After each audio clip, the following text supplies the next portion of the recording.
and welcome to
Good afternoon, ladies and gentlemen.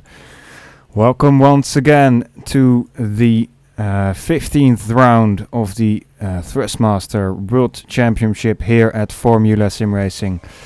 My name is Felix van Delft and I'm joined here once again with Dave Paling. Hello everyone, hello Felix. I'm going to try and not laugh too much at the moment.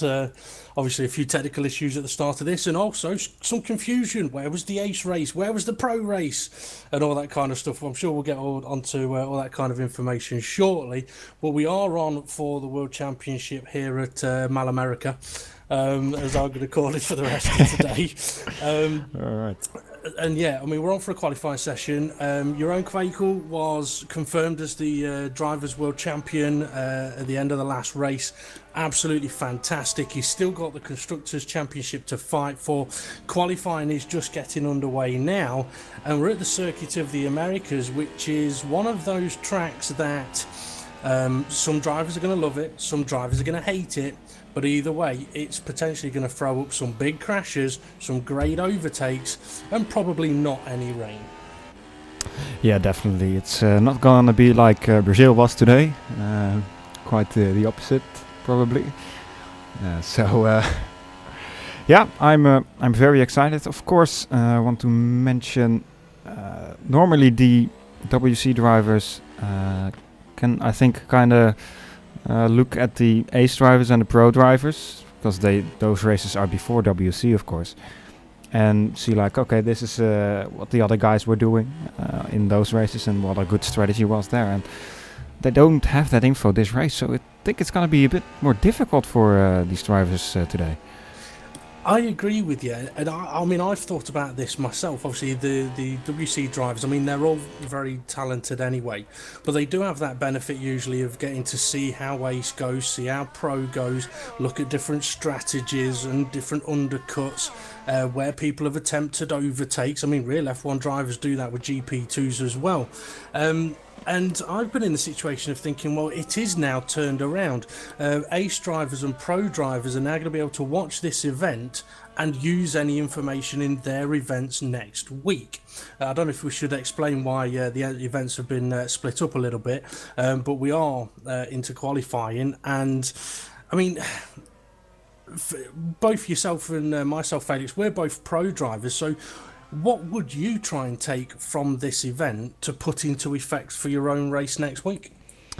Yeah, well, I think for me, even because I really do not have like a big team that's with me that's doing also Ace driver, Ace Championship and WC Championship, which you do have a little bit. So for me, I think I can really reference a little bit more as to how qualifying time should be, what a good tire life is on in the race, and yeah, it's gonna be different than always, at least. It definitely is. I mean, it's interesting as what you said there about the size of the team that you're in yourself. I mean, it's a slightly different situation for me. So, for example, I think there's 3 OFR drivers within this event today in a couple of different teams, I think. So I've kind of got that benefit of I'll have 3 drivers who have done a race and they'll be able to give hints, tips on setups. For someone like yourself, you might not have that additional bit of knowledge, but there'll still be a lot that you can take, like you say, lap times. What sort of lap times we're doing in qualifying, and because there's another week until Ace and Pro, there's a good chance that the gap between the Ace and Pro times is smaller at this event than any other. Just a bit of information for you though, the current world champion is starting a qualifying lap now. I don't know if you want to take us through a lap with him. Yeah, sure, let's do that. On board with Jong. Of course, now coming through that to the exit of that flowing, or the entry of that flowing section of Sector 1. It's pretty difficult to get right, actually, if you missed the first turn already with the apex, which is kind of a blind apex, actually. Well, the other flowy turns to the right and the left are going to be very difficult to get right and get a good time. And Quico there setting a 20.680, so actually the purple first sector, fastest first sector of the session. Speed of Björk goes quickest with a 1:37.9. So definitely setting the pace there, Peter Briljak. Kvekel 2 tenths up in sector 1, but you're right about that first sector. It's a lot like the first sector at Suzuka. You get the first part wrong, you get the last part really, really wrong, and it's very similar here at in Texas. Kvekel purple sector 2 as well, with a 39.799, and that's nearly 3 tenths quicker, 2 tenths quicker than anybody else. It's an amazing second sector there from Jong Kvekel, and now coming through that last sector, it's a difficult corner also there, very long right-hander, overheat your left tires quite a bit, and the quali of course doesn't really matter that much, but yeah, let's see, coming to the line, Jong Kvekel has to be the quickest time if you ask me. Here we go, Kvekel, yes, and by quite a margin, 137.260. Wow, that's a quick lap. That is a very, very quick lap. I think that may have sent a few shockwaves throughout the paddock. I think the fastest we saw in the practice before we came live was about a 37.5, so a few drivers may have taken notice from that. Although circuit, the track is going to rubber in, potentially a bit more grip available, but at the same time, a lot like I said at Suzuka, this is another circuit where if you push too hard, you'll find yourself off the track and in the barrier. Now, in the practice session again, I did see one or two drivers really pushing and finding the barriers, so that is a possibility here. Yeah, definitely. It's not going to be as punishing though as, for example, Hungary or something. But yeah, barriers are there, and you can hit them. I mean, another thing about this circuit as well, I mean, I'm sure it plays on many drivers' minds. I mean, there's one long straight here, so the temptation is you want speed on that straight, but when we look at it, there's a lot of turns around this track as well. I think drivers may have to sacrifice top speed to maximise apex speeds. So we may not see the highest of top speeds at this circuit.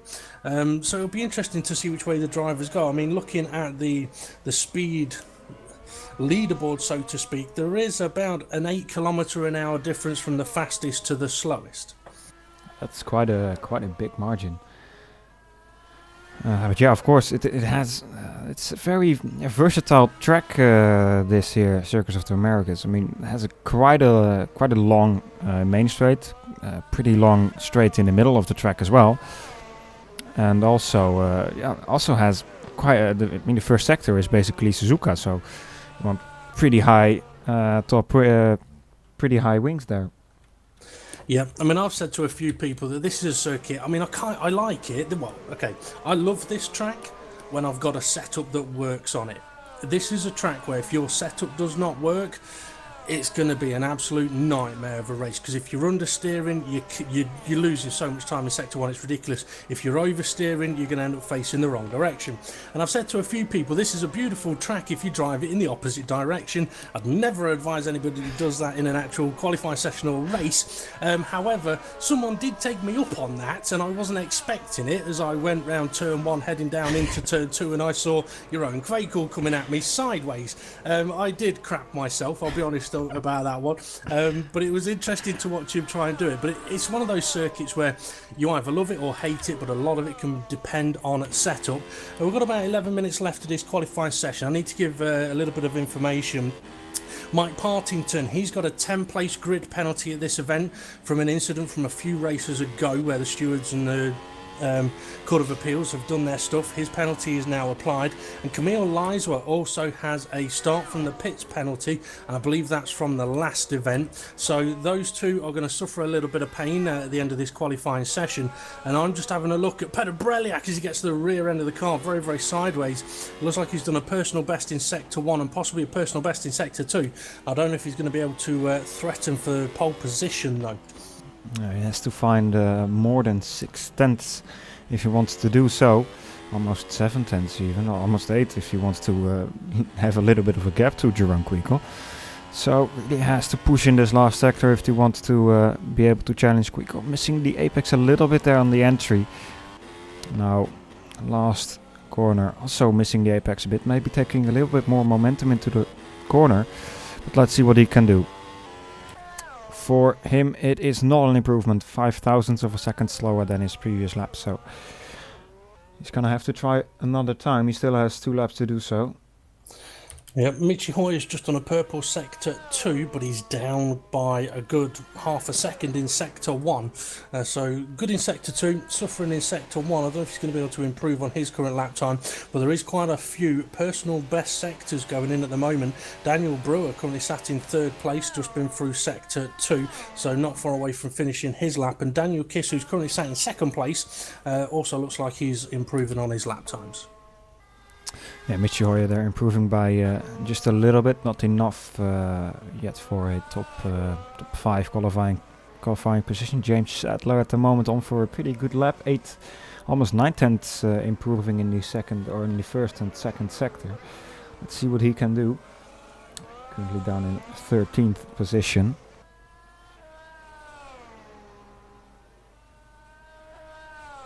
I have just been told off for my language for saying the word crapping. That's a new one. We're later in the day today, folks. This commentary, as I said to Felix earlier, could go very, very sideways. We're tired, we're hot, we've watched a long F1 race, so anything could happen here on the track or in the commentary booth. And having said that, Felix, with the drivers racing at a different time of day, do you think this could affect any of them on the track? I think it well could be. Of course, for some drivers it's gonna be more difficult than others. I mean, for me it is currently about 9 in the evening. For you it's 1 hour earlier, but for example people living more to the likes of Russia or something, that's gonna be close to midnight there at the moment. So I think it's gonna affect some people maybe, but I don't know. I don't know if it really will make a big difference to them. I'd say probably a lot of it depends on the mentality of the drivers. Someone who's cool, calm and collected and nothing phases them, it won't make any difference. Someone who's a little bit hot-headed, like I could be at times, it could have a big effect. So only time will tell. Still got a few drivers out there. Mohammed Patel is struggling, running a little bit wide.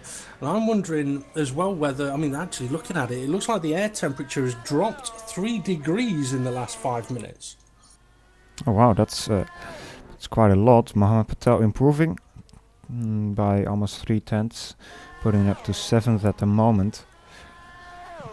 But still, Jerome Quickle leading by still quite a big margin. Jonas Simoncic now on his outlap. He might be able to challenge Quickle a little bit.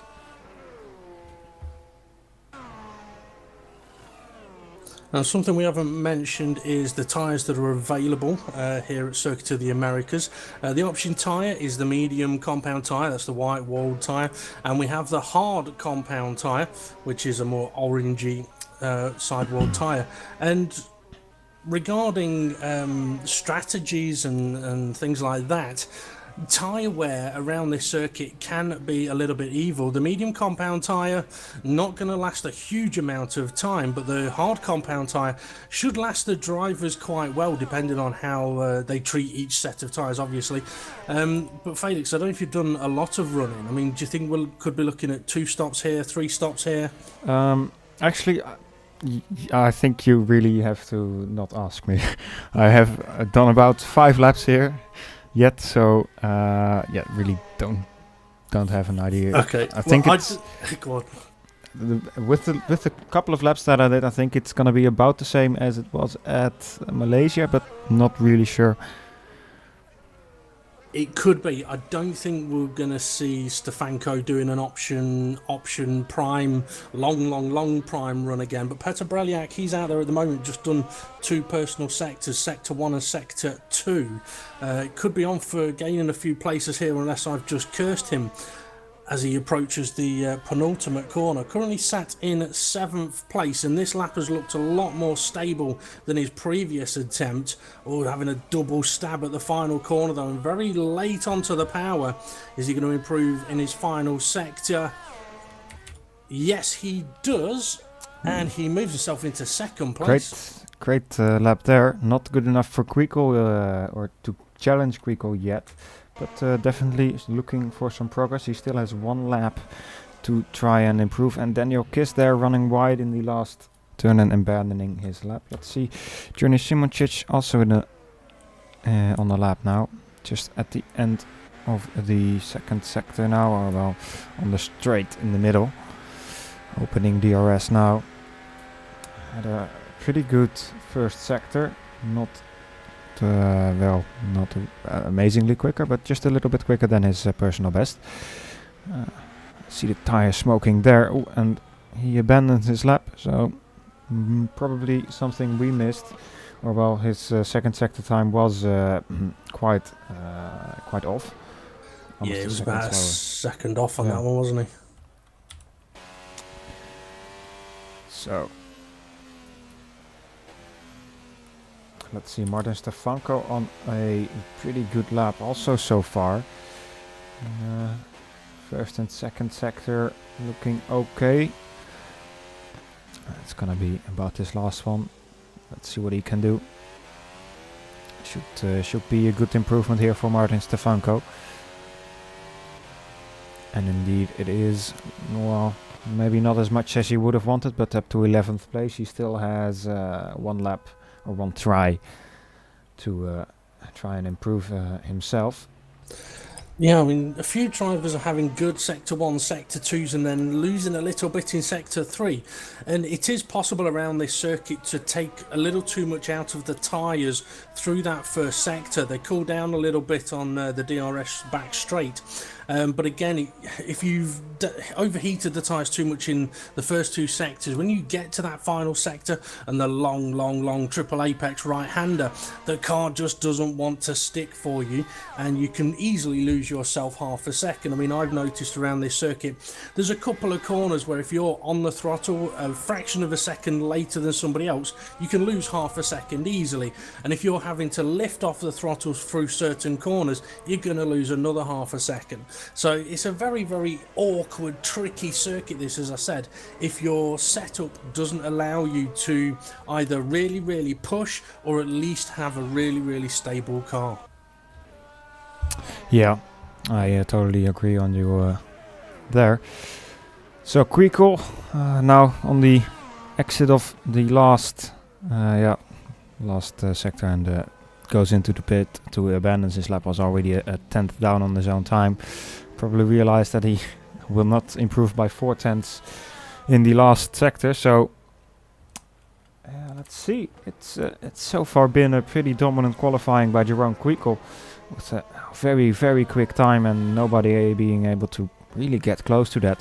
Daniel Kiss now on a lap, coming to the second straight now. I watched him through Sector 1. He had a very nice Sector 1 there. A little bit of traffic, but they were on an outlap, got out of his way quite nicely. Now trying to pick up a toe off Mike Partington. However, Mike may be close enough to give a bit of dirty air to Daniel into this final sector. As Daniel turns in, Mike gets nicely out of the way, better than anyone could have expected he could have done there. So let's see. Sector 2, though, he's lost a lot of time in that Sector 2. He's in the 40s. See if he can pull it back up in, well, I say he's lost a lot of time. I think it's a personal best for him. Let's see how he gets on through the final sector. The triple apex right-hander kills the front left tyres. If your rear hasn't got the grip, you'll end up facing the wrong direction. Not quite hitting the apex of the penultimate corner, runs a little bit wide. It's unstable out there. Get it slowed down now. You're going to get it into the apex. Yes, he does. How aggressive on the power is he? Very aggressive. Little sideways. DRS open. Is he going to improve? Is he going to improve on his 6th place? I don't think he is, and I think he knew it. So almost 2/10 off his personal best there. So unfortunate for Daniel Kiss so far, keeping it in the 6th position, at least for now. Jim Prix is down in 10th, is on a pretty good improvement in the first sector. Session almost coming to an end, so everybody that's gonna do a lap is out on track now. So almost everybody out on track now. And a few of them quite close together. They've got 30 seconds to get to the start-finish line, and they're all going to want a little bit of clean air. Yeah, I had something like that with 30 seconds left in Singapore last year, and I actually then crossed the line for the outlap on on the dash, I had like 1 second left, and I thought, oh, might just miss the timer, but eventually, crossed it just in time to do another lap. Interestingly enough as well, Quaker was in quite a bit of that traffic that I saw, and he actually didn't go for a flying lap. He abandoned it before it started. Peter Braliak, though, he's just gone and done a purple sector 1. He's just heading down the back straight, but very, very sideways on the exit of their hairpin. He's going to get DRS open. That could have cost him a couple of tenths of a second.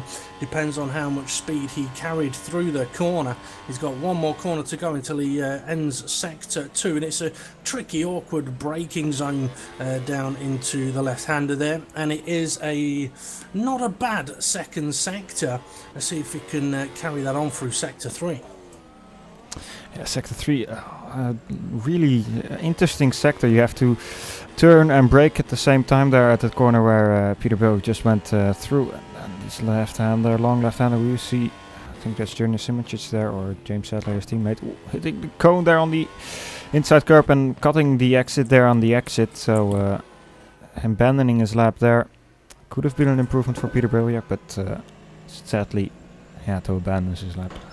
I think he did the right thing there, to be honest. I mean, at the end, if you're hitting the cone there, you've taken a bit too much of the corner. So had he completed it, it probably wouldn't have been a valid one. But what it does mean is anyone that's on a lap now, they're not going to have that cone as reference on the blind apex of that corner, yep. Which can get a little tricky, as I found out when I was practicing yesterday. Yeah, definitely. It's tricky. I mean, also the cone at turn 1.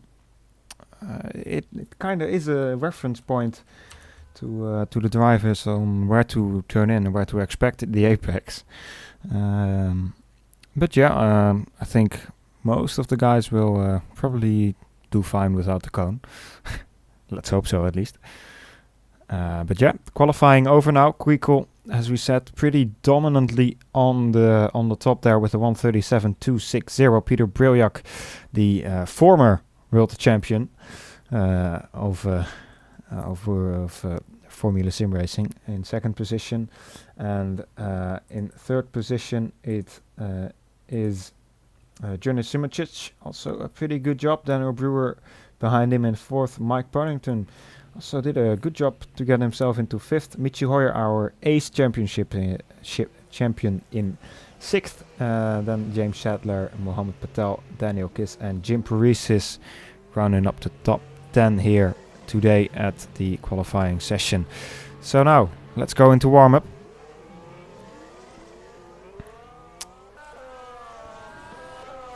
Of course, drivers now with the higher fuel loads, so getting a little bit used to the heavier fuel of the car. It is quite a big difference here. You're right, it is. It is a big difference. I mean, the lap times are not necessarily that relevant when they start coming in. It's all about driver feel, isn't it?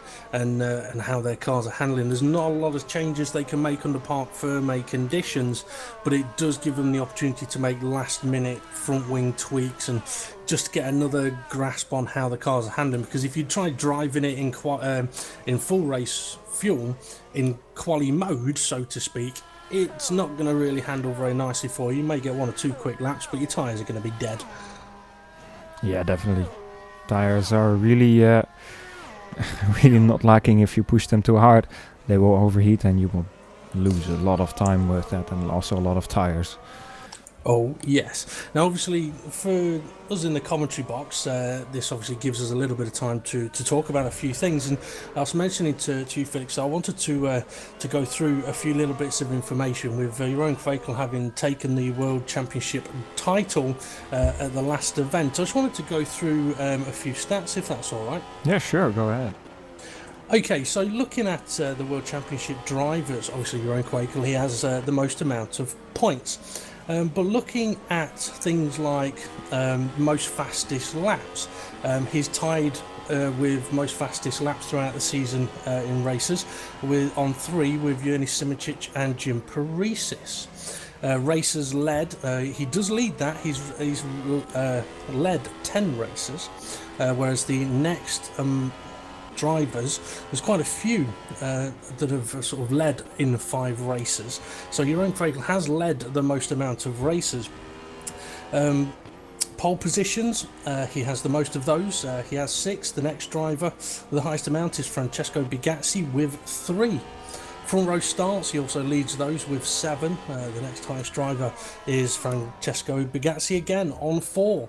The most important stat probably though is the amount of wins, and I think this is really what's paid off for him this season. Jong up to now has won 5 races, and then we've got Daniel Kiss, Mohamed Patel and Jim Parisas that have all won 2. Yerni Simoncic, Francesco Bigazzi and Michele D'Alessandro have all won 1.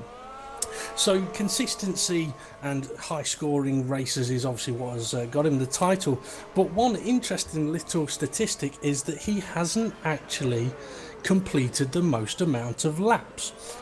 Jong has completed so far 729 racing laps, but he's been outdone by Blair Disley, who has completed 811 laps, which just goes to show that completing the most laps doesn't always equate to the most points. Yeah, that's a pretty interesting stat there. It shows that Blair is really consistent, at least in getting to the finish line the most of the times. But yeah, this warm-up session, a little bit of a battle, close racing behind Mohamed Patel and his teammate Peter Biljak. The air is, I think, quite heavy here in the first sector. Also in the last sector, of course, you pretty dependent on that downforce. Putting it simply, it's evil. Dirty air around this track is evil, and if any of the drivers have not practiced in dirty air, then what they perhaps might be used to may not be enough knowledge around this circuit. I have been doing quite a bit of practice this week, and it totally threw me by surprise. It was almost as if I'd had my front wing removed completely. I was running in clean air, car was handling beautifully. I allowed a car to go past me, at least that's what I'm saying. He overtook me, and as soon as I was behind him, that was it. I lost a second a lap just because there was 0 front end grip. Yeah, definitely shows that you have to be prepared. Championship has obviously been won by Jong, but I think it's still pretty close between the guys behind that. Could you maybe just really quickly go through that? Yeah, I'll go through top 10 on the points. So obviously, Jong has 207 points. Nice healthy gap to Daniel Kiss in second place. He's on 141. But as you said, Felix, it's quite close after that. Mohamed Patel in third place. He's on 137 points. Yerni Simoncic, he's on 134, along with Jim Parisas. They share fourth place. Kuba Brzezinski, unfortunately not racing today. He's on 113 points, with Francesco Bigazzi in seventh on 88. A little bit of a gap down to Martin Stefanko, who is in 8th place on 63 points. Mike Partington then on 52 points, and Petr Breliak on 48 points. So the Drivers' Championship is done and dusted. That's completed. The fight for second place is on between 4 drivers, maybe 5, but yeah, more like 4 drivers. But I know for a few of the teams now, especially Origin Front Row Racing and Thrustmaster Twister Racing even, it's the constructors that's important to them now. Yeah, definitely. I think that it's now mainly the point for Jong and his teammate Daniel Brewer. Kuba Brzezinski, of course, still not back here. But for them, I think the goal is now to get the most points as possible to get that Constructors' Championship title. It definitely is, because it is only a 20-point gap between them, with Origin Front Row Racing on 329 points and Thrustmaster Twister Racing on 309, and their drivers, I believe, are Petr Breliak and Daniel Kiss. I could be wrong on that, but I think I am right. I did have a look. Yeah, you are. Okay, I was right, so good. But there's also a battle for third place between Go Speed Racing on 158 points and Mad Cape on 147. There's also a battle between 5th and 6th, Avid Chronic Racing on 115 and Musto on 106. So there's still a lot to fight for in the constructors' standings. Yeah, definitely. We're now just gonna go for a quick advertisement break. After that, we will be back probably right when the cars are about to get off here for the formation lap. So we will be right back.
So, welcome back, ladies and gentlemen. Warm-up has, now ended.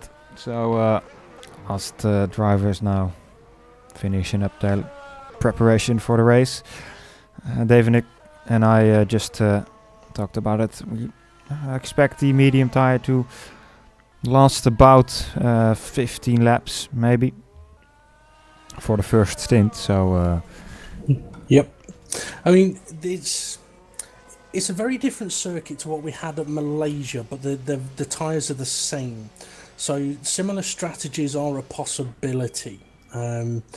However, this is a track where the undercut, it could either play in someone's favour in a massive amount, or it could backfire hugely depending on traffic. That's where engineers come into play with a massive effect, really.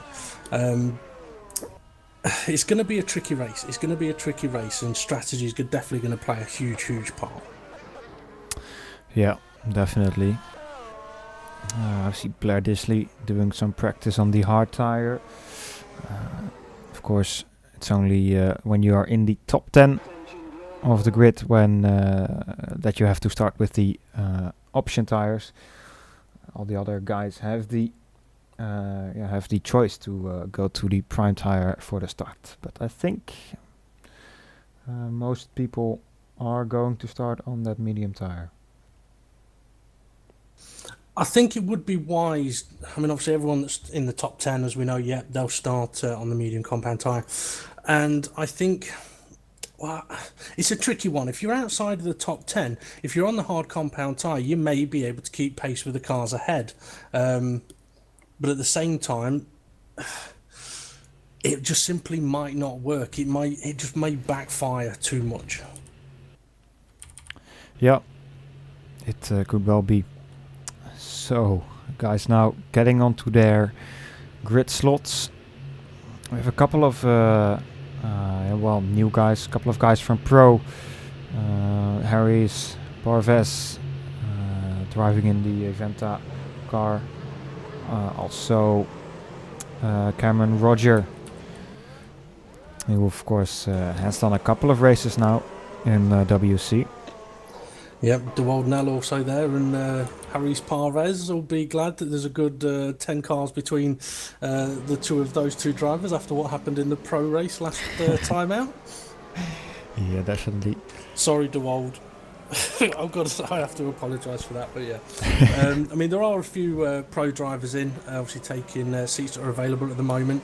I must admit, though, I mean, do you think that there is a lot of pressure on the likes of Daniel Brewer? I mean, I know I'm an OFR guy, and I may come across as a bit OFR biased, but OFR are fighting for a constructor's title here. Jong has done very well throughout the course of the season. So do you think there's much pressure on Daniel Brewer in this race to keep up that fight for the constructors, considering that Breliak is starting just ahead of him and Kiss is about 3-4 places behind him? Yeah, well, I think it's of course always important to at least finish the race. And he's been, I think, doing a good job in the last races and here so far as well in qualifying, putting himself on the 4th spot, so 2nd row. So yeah, I think he should be able to get a good amount of points here from that starting position if nothing dramatically goes wrong, but let's not hope that, and knock on wood there, not commentator curse him. Oh well, I don't think it'll matter how much wood we knock on. Commentators' curses will strike out their will. Now, I'll tell you what is interesting. This has been a very, very slow formation lap. A very slow formation lap. To give the viewers an idea, why would the lead car go for such a slow formation lap here? Yeah, well, I think formation laps in FSR quite often are pretty slow. The effect of warming your tires is, I think, here in this simulation not as big as it is in the real life. It's mainly the last straight where you warm your rear tires, warm your brakes a little bit. It's mainly warming your brakes, I think, in the formation lap. And then you just, when you getting to your grid slot, as Jerome Quico is now getting onto the straight, it's just warming up the rear tires, doing 1, maybe 2 burnouts. Also the front tires there, you see Jerome warming them a little bit, and then it's about enough for at least for the getaway. And then in turn 1, turn 2, they're pretty quickly up to temperature.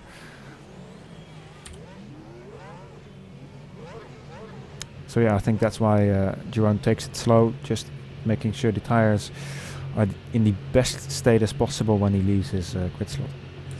Yep, and Danny van der Neet is just finishing off lining up on the grid, so we're just about ready to get going. Yeah, so we have 1, 2, 3, 4, 5 lights. And we are going. Jerome Quico getting off the line with a pretty good start behind him. Peter Briljak are looking for the inside there into turn 1. Jerome Quico braking quite late, so it's Peter Briljak now taking the lead after turn 1. Bit further back, there's also a bit of contact. Jerome Quico.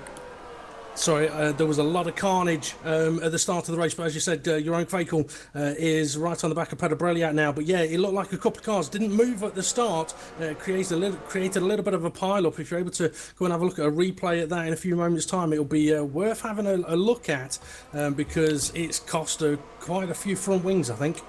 I'm going to look that up in just a little bit. Let's focus on the first lap. For now, Mohammed Patel behind...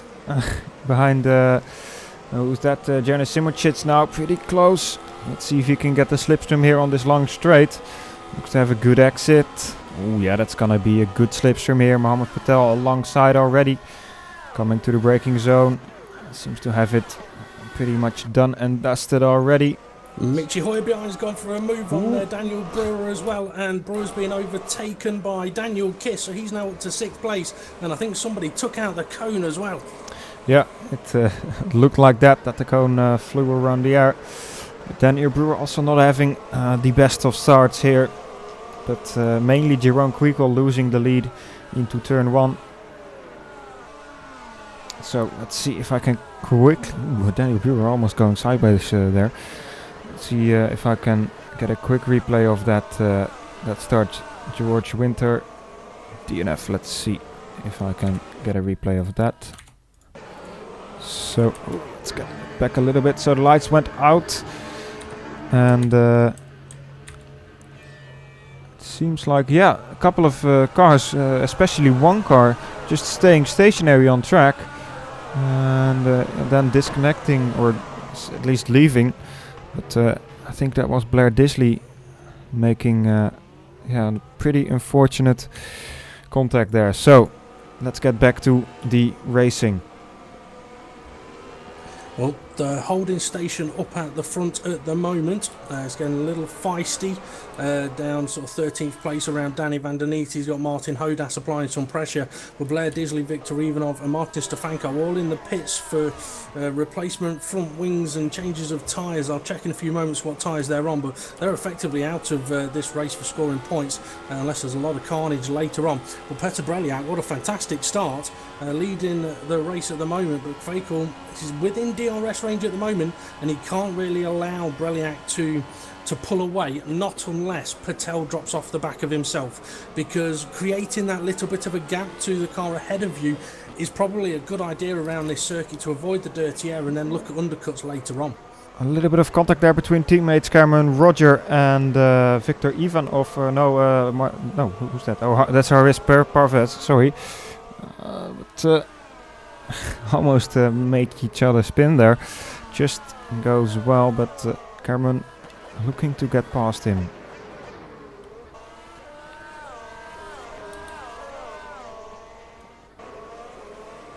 So let's take a look a little bit further up front. Jonas Simoncic, 4th position. Behind him, Mitchie Hoyer. Okay, Martin Stefanko, he's out of this race now. I believe that'll be from the damage he received at the start of the race. Yeah, that is probably good reason. Let's... I'll tell you what, Van der Neet and Cameron Roger, they're getting very, very close together again. Actually, they're side by side, and Martin Hodas is trying to get in on the fight as well, and they've got Camille Liswa right behind them. He's usually quite feisty, so this could end up any which way from Sunday. Ooh. Oh, and it is doing as Van der Neet's ran a little bit wide, comes back on track in front of Liswa. This could get very feisty at the end of this DRS. Straight 3 wide now on the exit of the hairpin. Hold your breath, guys, hold your breath, because this is going to get interesting. It's gonna get very interesting. Camille Liswa looking to the left. They make a little bit of contact and they both spin. Watch out. Ooh. Seems to keep it out of the wall. They both avoided the wall somehow. Yeah. Well done. Interesting. Cost them a load of time. No damage. Crack on. Yeah, very interesting there. Almost ending both of their races. Let's see if I can get a quick replay of that. While you're doing that, just let you know, Krakel is staying within DRS range. He's half a second behind, but I'll let you carry on with that replay. Yeah, so Camille is very close to the back. I think, yeah, he trying to go to the left, and then it was just there. I think Cameron just didn't really notice that he was going for that gap, and then both spinning around. And I should say Liswa, of course, and Martin Hodas. Well, it was bound to be Liswa. There's always something going to happen around Liswa. He may not be winning races, but he definitely brings some entertainment. Okay, 5th place, Mitchie Hoyer. Well, I'll tell you what, from sort of 3rd place, Mohamed Patel down, they're quite close together, but Fakel, he's really close to the back of Breliak again. But the current constructor standings point situation is in favour of the Twister Racing team at the moment, with Breliak leading Fakel and Kiss leading Brewer. Yeah, definitely. So the OFR guys need to step up their game. Jerome Quico indeed looking to get a little bit closer. Oh, that cone for me is a little bit of glitched into the track. Let's hope nobody gets any damage from that. But João Quico here getting quite close to the back of Peter Briljak. I'll tell you who's also close, Van der Neet and Cameron Roger. I'll keep an eye on them if you want to keep an eye on the lead, and I'll scream at you if anything happens. Sure. So Briljak going very aggressively over that curb there on the exit of the penultimate corner. Seems to have a very good exit out of the last corner though. Quico now letting a bit of a gap happen. Ooh, Briljak locks up a little bit into turn 1. It's not gonna help him.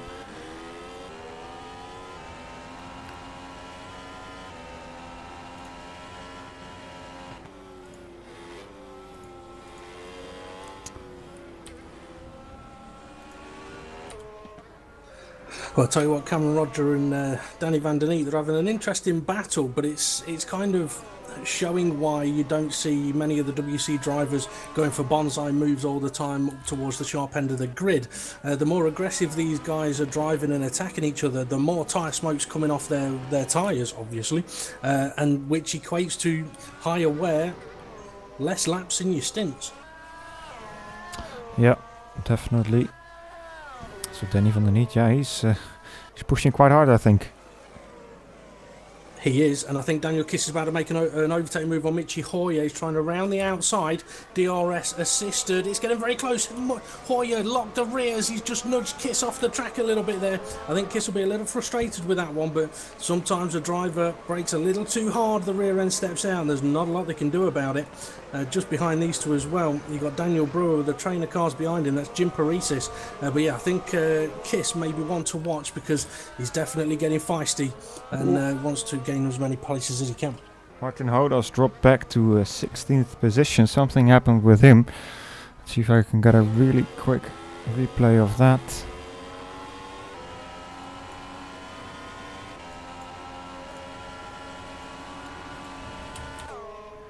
I think Leiswa. Oh, yet again contact with Leiswa. And now it's only Hodas that spun. Oh, very unfortunate there for Martin Hodas. Now getting closer again to the back of Kamil Leiswa. But I think he definitely won't be happy inside his cockpit there. Are drivers ever happy inside their cockpits? Well, I think Quico was last round at the end. Oh yeah, he definitely was. He's dropped a little bit of time on Briljak now. I think he had a bit of a moment towards the end of Sector 1. Yeah, dropping back down a couple of tenths. I think he was about 6-7 tenths close to Peter Briljak. He's getting pretty close on the braking here for the corner there.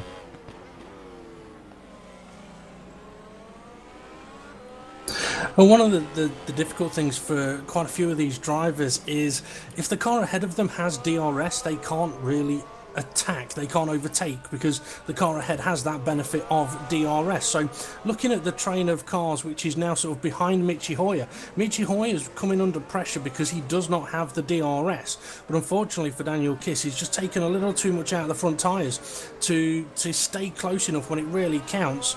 He's trying on this time around into the final corner, but I don't think he's going to be close enough. Yeah, the battle between Van der Neet and Cameron Roger also still quite feisty.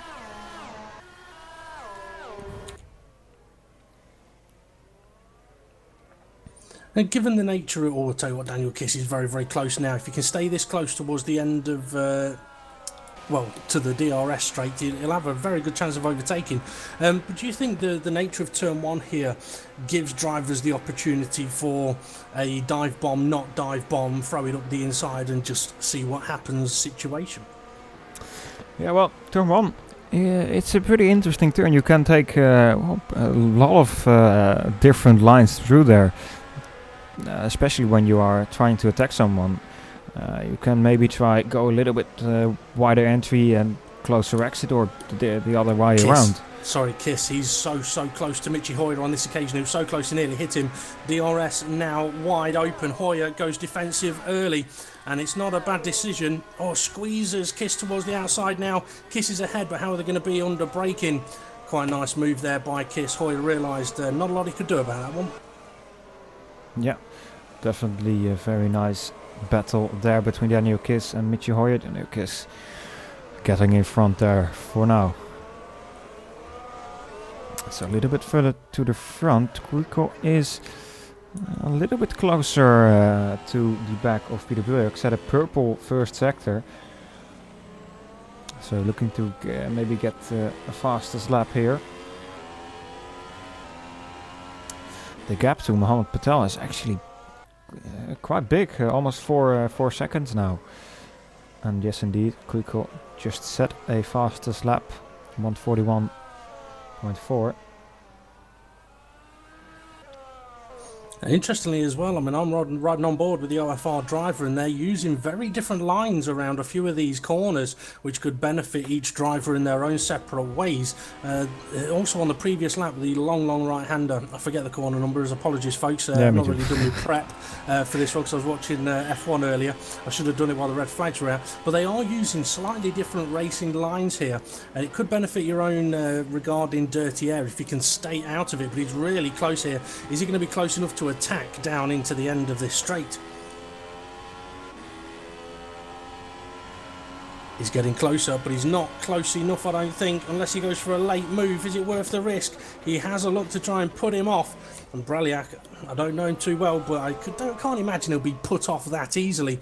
But I have seen Kvekel and other drivers do it at previous events, position their car in a situation where the driver looks in their mirror, so the next time around they're already looking in the mirror while you're setting them up for an attack from somewhere else. Yeah, great stuff here. I think well, we can now officially say this is a battle of champions. Let's see how they will cope with it. I tell you, Brilliant's struggling with the exit of the penultimate corner. He's ran wide a few times there. That's going to give Quakel quite a bit of confidence because he's just looking very, very comfortable, pacing himself. And again, he's close. Is he going to chuck it up the inside into turn one? I don't think it's worth the risk. And that's something both of these drivers will have in their mind. They're battling for the Constructors' Championship. And if they go for a move and it ends in disaster, they've lost the fight that they were fighting for. Yeah, definitely. So that will be in their minds for sure, but I think they also really both want that win. Even though Jerome is already champion, I think he still wants to go to the end or to the edge and win it here also.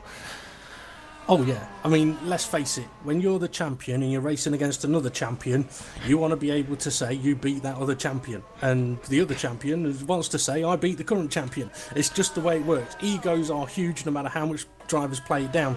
I just noticed on YouTube as well that someone said someone a minute behind already. To be honest, the guy had damage on the end of the first lap, and here's Queekle close again, but not close enough. Yeah, Viktor Ivanov is a minute behind because he was involved in a collision on the first lap, had to pit for repairs, so that's why he's as far down as he is. Yeah, definitely. Martin Hodes also had a little incident, so that's why he's so far down. Yeah, I mean, people say that the time doesn't lie. It doesn't, but it doesn't tell the whole story either.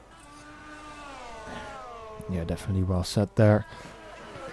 So let's go down a little bit further. Mike Partington pretty close to the back of Jim Parisis,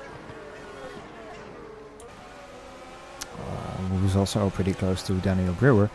Daniel Brewer so far keeping in 7th position after he dropped back from 4th in the opening lap. I didn't get to see what happened sort of from 1st to 7th. I was looking up 10th downwards at the start. But this is a track where if you get put out of position around that turn one, as we said in qualifying, if you're out of position on one corner, it's a knock-on effect. So you can lose one position in one corner and then lose another in each of the other corners. We just had a move. Cameron Roger and Camille Lies were now battling as well.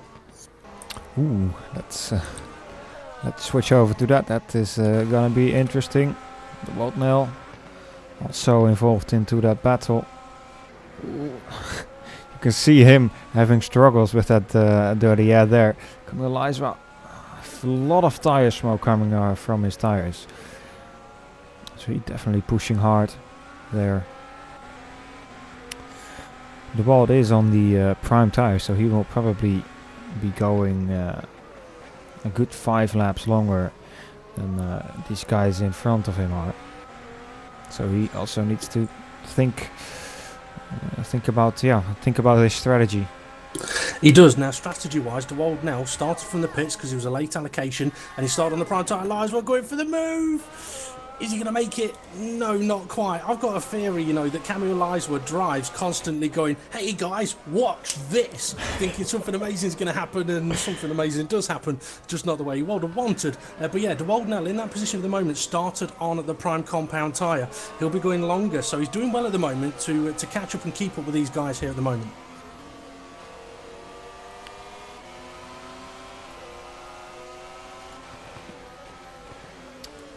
So Adam Maguire is the first driver to pit, and he is going to the hard compound for now. He comes out right in front of this battle, actually. That's gonna be quite close.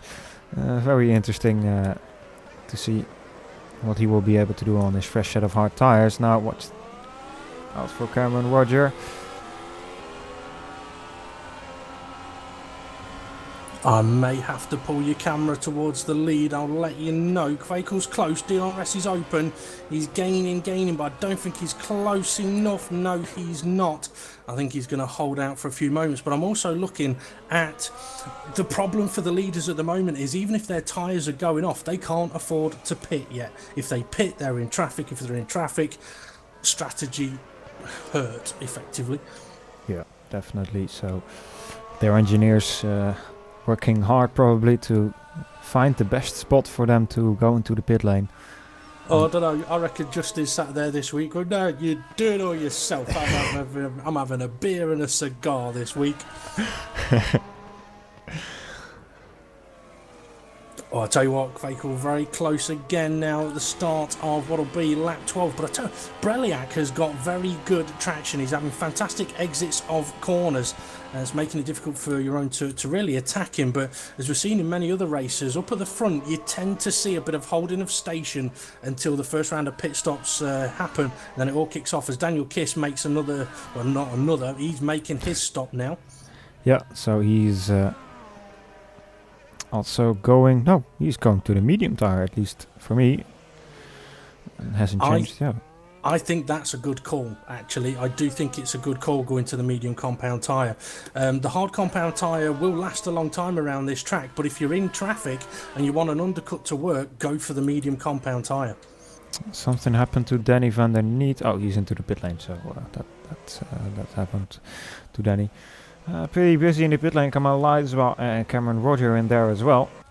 It's close again with Quakel and Breliak. Is he going to be close enough on this occasion to look? He's looking, but he's not close enough. Not quite got the top speed, but it's an interesting one. I kind of get the feeling that Quakel would like to. The temptation is there to just gun for a move, but it's not worth the risk. It really isn't worth it. Play sensible. Yeah, definitely. Somebody in the chat asking, do cold tires have an effect? Yes, massively. Thankfully, around this track, the tyres warm up quite quickly, but this is one of the reasons why I say, Quakel going for the pit lane. He's decided that's it, and I tell you what, it was quite a late move to the pit lane, and that was to give Breliak no opportunity of pitting at the same time. Cold tyres, does it have an effect? Yes. As I was about to say, that's why I would have gone for another set of medium tyres, because the primes take longer to warm up. It might take a lap or two, but Quakel has gone to the hard compound tyres, so we'll have to see how he gets on. Everybody else now pitting as well, apart from Mike Partington, who obviously had a 10-place grid penalty after qualifying, and he's now into second place. Yeah, very busy pit lane now. Looks all to go well. Actually, Michi Hoyer and Daniel Brewer very close there on the exit. Daniel Brewer smoking a little bit, already done so, not too heavily there. So it's now all about Peter Biljak. What will he do? Will he coming this lap, or will he stay out for another one? Well, I tell you what, he's got to make a pit stop now, because just look at the amount of time that is dropping from Breliak to Quakel. It's okay, it's going up a little bit now, but it dropped a good half of a second in the matter of a couple of corners, and it's in the corners the time will be lost. Yeah, definitely. Jerome Quickle making the best of his new medium. Oh, he's gone to the hard actually, so new hard tires. So sector 2 is gonna be crucial. It'll be a little bit of 41.87 there, and Quickle 41.25. So it's almost 5/10. It's even more than 5/10 quicker. So definitely shows that Quickle is a lot quicker here than Peter Briljak. Just to let you know, Daniel Brewer and Michi Hoyer side by side at the start of sector 3. I don't know, they're both on the hard tyres now. Michi Hoyer locks the rears again, nudges another car. Now Daniel Brewer is under pressure from Jim Paresis. Is he going to try around the outside here? No, cut back, look for the inside, or nearly loses the rear. He's going to have to back out of that one as Mike Partington puts in a quick lap, but it's not the quickest, even though it has popped up on my screen that it was. Yeah. So Peter Briljak rejoining behind Quickle. Yeah, so we can see there how much of the undercut helped. I mean, it was, what, half a second between them before Quickle pitted. He's now, a second and a half ahead. Yeah, definitely. So a very good call there from the guys of Origin front row. Mike Partington being the only one to stay out for now and leading the race, getting his little moment of fame here. But let's take a little look at that battle between Michi Hoyer, Daniel Brewer and Jim Paresis. Okay, while you take a look at that, I'm just going to let you know as well that Daniel Kiss is on the medium compound tyre right up the rear end of Yuri Simoncic. Whether he's going to be able to make the medium compound tyres work or not, I don't know, but he is close enough for a possible attempted overtake. Yes, he is, but Simoncic has DRS as well. He's got good top line speed. Oh, squeezes him a little bit of contact. Daniel Kiss trying it around the outside. Can't quite get it done. I think he's going to chuck it up the inside, and is he? No, he decides better about it. So very close racing here between these guys.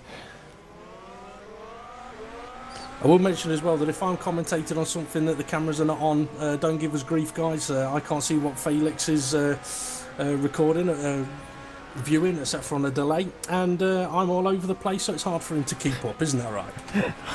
Well, if I'm like Liza, hey guys, watch this. No, watch this. No, come and watch this. Actually, watch this. As Mike Partington now pits. Watch that. Yeah, Mike Partington now into the pit lane. Getting out on the medium tires once again. Let's see, Michi Hoyer and Daniel Brewer still pretty close.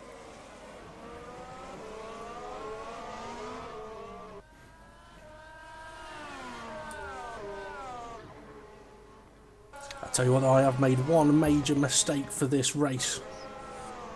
Well, tell me. I ran out of my drink after the 6th lap, which means my voice is going to go at about lap 30, which will please Felix, I'm sure. Stop making me flip through the cameras. What is interesting though, I mean, Daniel Kiss, he's on the medium compound tyre. We were talking about dirty air earlier. He's on the softer compound tyre. He should be able to breeze past these guys ahead. No, that's the problem with dirty air. He can't get the benefit of the grip of the front end on the front end to go quicker through sector 1, to be able to overtake through sector 2. But I tell you what, I think Daniel Brewer may be on for a move on Michi Hoyer, is he? No, not quite close. Yes, he is. He's going for it up the inside.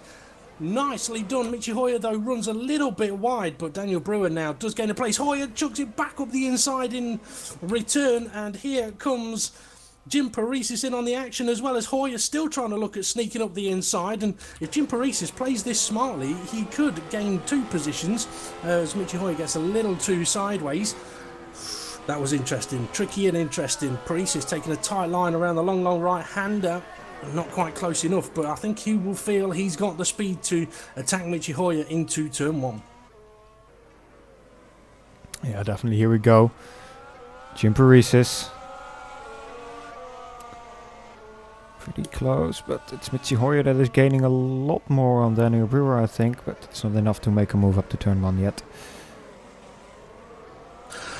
Camille Leisworth, I saw his name pop up, swapping a position, which it has done with Martin Hodas. So we've got Martin Hodas, Leisworth, and Cameron Roger having a nice little medium tyre battle out at the back of the field. I think Leisworth's actually about to go for an overtake here. He is. It's not for points at the moment, obviously, but it's still interesting to watch. Oh, Hodas goes very, very deep there. Is that going to allow both drivers past? No, just Leisworth at the moment. And he's actually backed off to let Cameron Roger through. He is his teammate, of course. Maybe Cameron are saying to him on the TeamSpeak, made time quicker than you. But yeah, maybe he might be. Yeah, it might be. Someone who is quicker than someone else, and that's Petr Breliak. He's closed that gap up now to your own vehicle. So the tables have turned. The dirty air situation has turned. So it's now Breliak's chance to see what it's like to follow a car. But he has managed to close the gap up quite well. Yerny Simoncic coming under pressure from Daniel Kiss. Still can't get past on those medium tyres though. And quick mention as well, De Wilde now started pit lane, still running prime tyre, in the points at the moment in 10th place. But obviously he's got a few more pit stops to make. Yes, of course, but looking good for him so far. Has a pretty good gap in front, so doesn't need to wear. Oh, here we go, Daniel Kiss. You're watching Kiss as well then. Yeah, Kiss making a move, but has he got the traction? He's got the inside line. That's going to end up in contact. Is it? Hold on to it, guys. Hold on. Still side by side. Beautifully done, and Kiss does manage to get through. He'll breathe a sigh of relief. Oh, that one, Simoncic is gone. He's gone. He's into not quite the gravel. Oh, no, a bit of a long jump there. I know they like their athletics in America, but we're in Texas, so they're more interested in barbecues and beer. Yeah, let's get a little bit of a replay there. Very, very nice battle between these guys. Very close and leave enough room for each other and then Journey just gets a little bit too much on the curb, and then when he rejoins the track over the bump, here we go, flying into the air. Luckily no damage for him there, maybe a little bit of suspension damage, but I think he's lucky to say that he can continue racing. However, the gap to Daniel Kiss is now almost 4 seconds, so losing out there a little bit. Michi Hoyer, Daniel Brewer looking like they're having a bit of a battle as they go side by side on a few occasions. Oh yeah, they are. They're side by side. Saw them a couple of laps ago, at least I know I did. Is Daniel having a look up the inside? I can't tell because the observation tower is in the way. But Michi Hoyer has managed to get through. That's a battle I think may continue for a while. But frustratingly for Brewer, he's trying to attack Kiss, but Kiss is 7 seconds up the road. Yeah. Indeed, and not helping Daniel at all here, Michi Hoyer. Of course, why should he?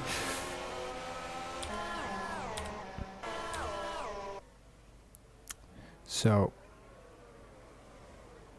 Petr Breliak. Just noticed on YouTube someone saying, missing the battle for the lead. To be honest, guys, at the moment, there isn't much of a battle. The only overtake that's happened was during the pits when they made their stops. That's the only change that's happened. They're holding station at the moment. Don't worry, we are keeping an eye on them. We know that you like to see these guys driving around, but at the same time, if we've got cars overtaking, that's worth seeing as well.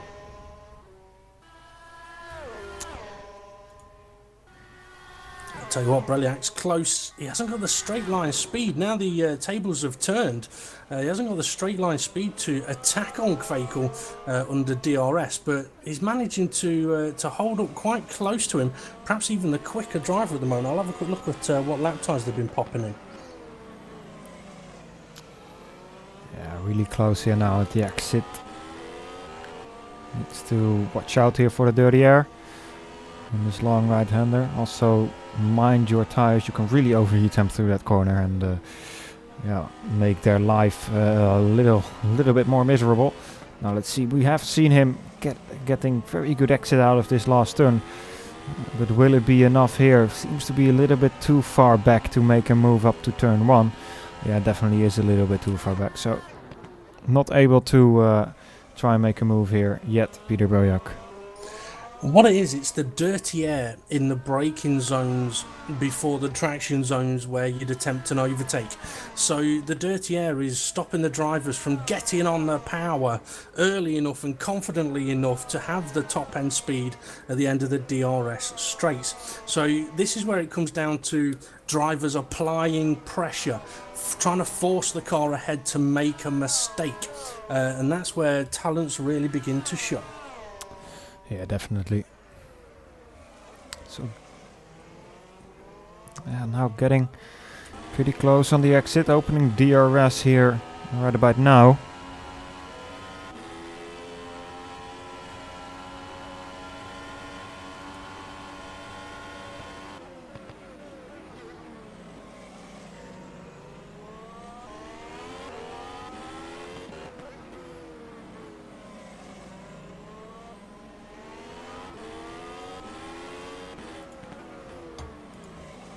The situation's obviously turned as well when it comes to pits and strategy.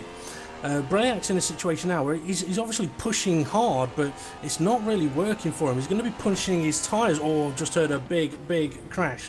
I'm not sure exactly who that was, but I think someone's race may be over in a few moments' time. But yeah, Brayak may be in a situation now where he perhaps thinks about switching up the strategy and going for undercuts, because I mean, this is a circuit where it's not that easy to overtake, and a lot of that does simply come down to the dirty air. Yeah, definitely. Dirty air plays a big role here in FSR, but it's also maybe not the best strategy call for Peter Brujak to stay out that one more lap.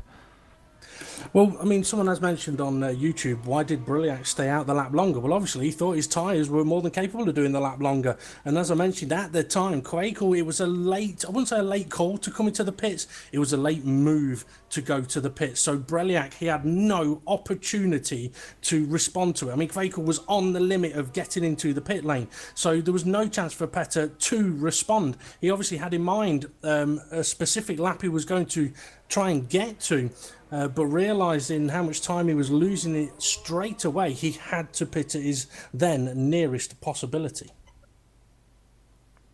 Yeah. Now, while all this has been happening and we've been watching the lead, we've missed the overtake that Daniel Kiss has made on Hamna Patel. Oh, wow. So apologies for that, folks. See, that's what happens when we get distracted with one car following another car. We miss the action. But Daniel Kiss, yeah, he's managed to get past it. He's already opening up a gap. So I don't know if Patel is struggling on his tyres or Kiss is just quick at the moment. But this is a fantastic situation for Twister Racing. Yeah, Kiss, of course, on that medium tyre. So he has to overtake if he wants to make his strategy work. Let's see. I can get a replay of that overtake here. Daniel Kiss on the back straight, opening his DRS. While Patel going for the defensive line. I think it's a pretty easy, yeah, already passed before the braking zone and makes the braking zone quite easily, and yeah, well passed. So textbook overtake there from Daniel Kiss.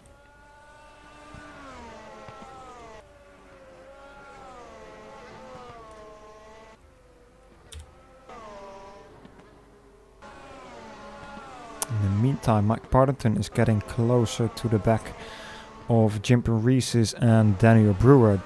Mike is on that medium tire, so I think he is going to try and attack them in a couple of laps, maybe even this lap.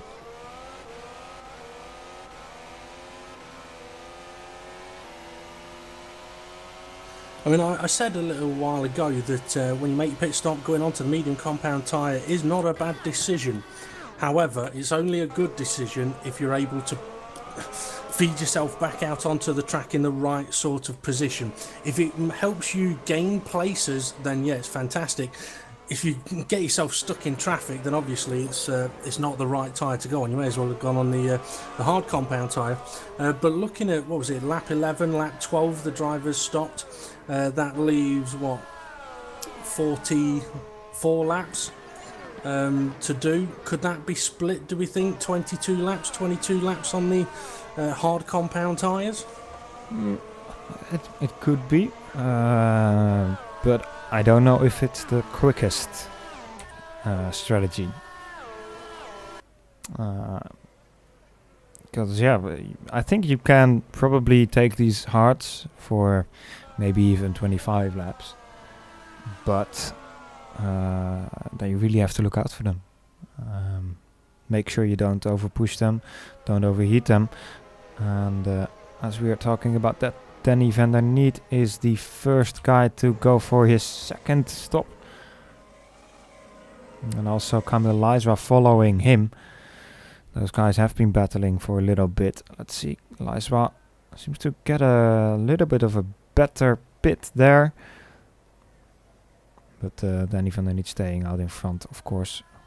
At 3-4 second gap between. Oh, Danny van der Niet on the cold tires. Locking his inside there, almost spinning. Won't be good for those fresh tires. Definitely loses 2% there on his tire life.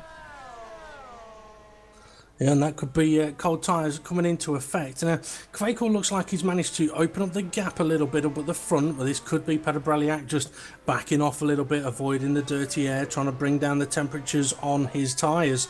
Possibly thinking about strategy as well, but one of the tricky things is we've got quite a lot of battles going on the circuit at the moment. Jurni Simoncic, Michi Hoyer very close, and Daniel Brewer still close to Michi Hoyer. Then you've got Partington and Jim Paresis, they're still there within that fight as well. So there's still a lot that could happen in this race, but unfortunately this is a track that I don't really think promotes a lot of overtaking. Once you get alongside someone, yeah, it can be very, very exciting, but it's just so difficult to actually get alongside someone. Yeah, definitely. It's a different track to most tracks. It's of course a lot of elevation changes, which makes it difficult. And it's a difficult track, definitely. So Cameron Roger into the pit lane. Just saw a yellow flag in sector 3 for a little second. Jim Paresis spins around into the wall. Doesn't have visual damage, but probably his suspension won't like it, and his tires definitely won't either. Oh yeah, that suspension is really not liking that, and major flat spots on his tires probably also. Martin Hodas also DNF. That was very, very recently as well. Yeah, only not even a minute ago. Let's see if I can get a quick replay of that. Martin Hodas coming out of the penultimate corner onto the AstroTurf into the wall, just like Daniel Kvyat did last year at Coda.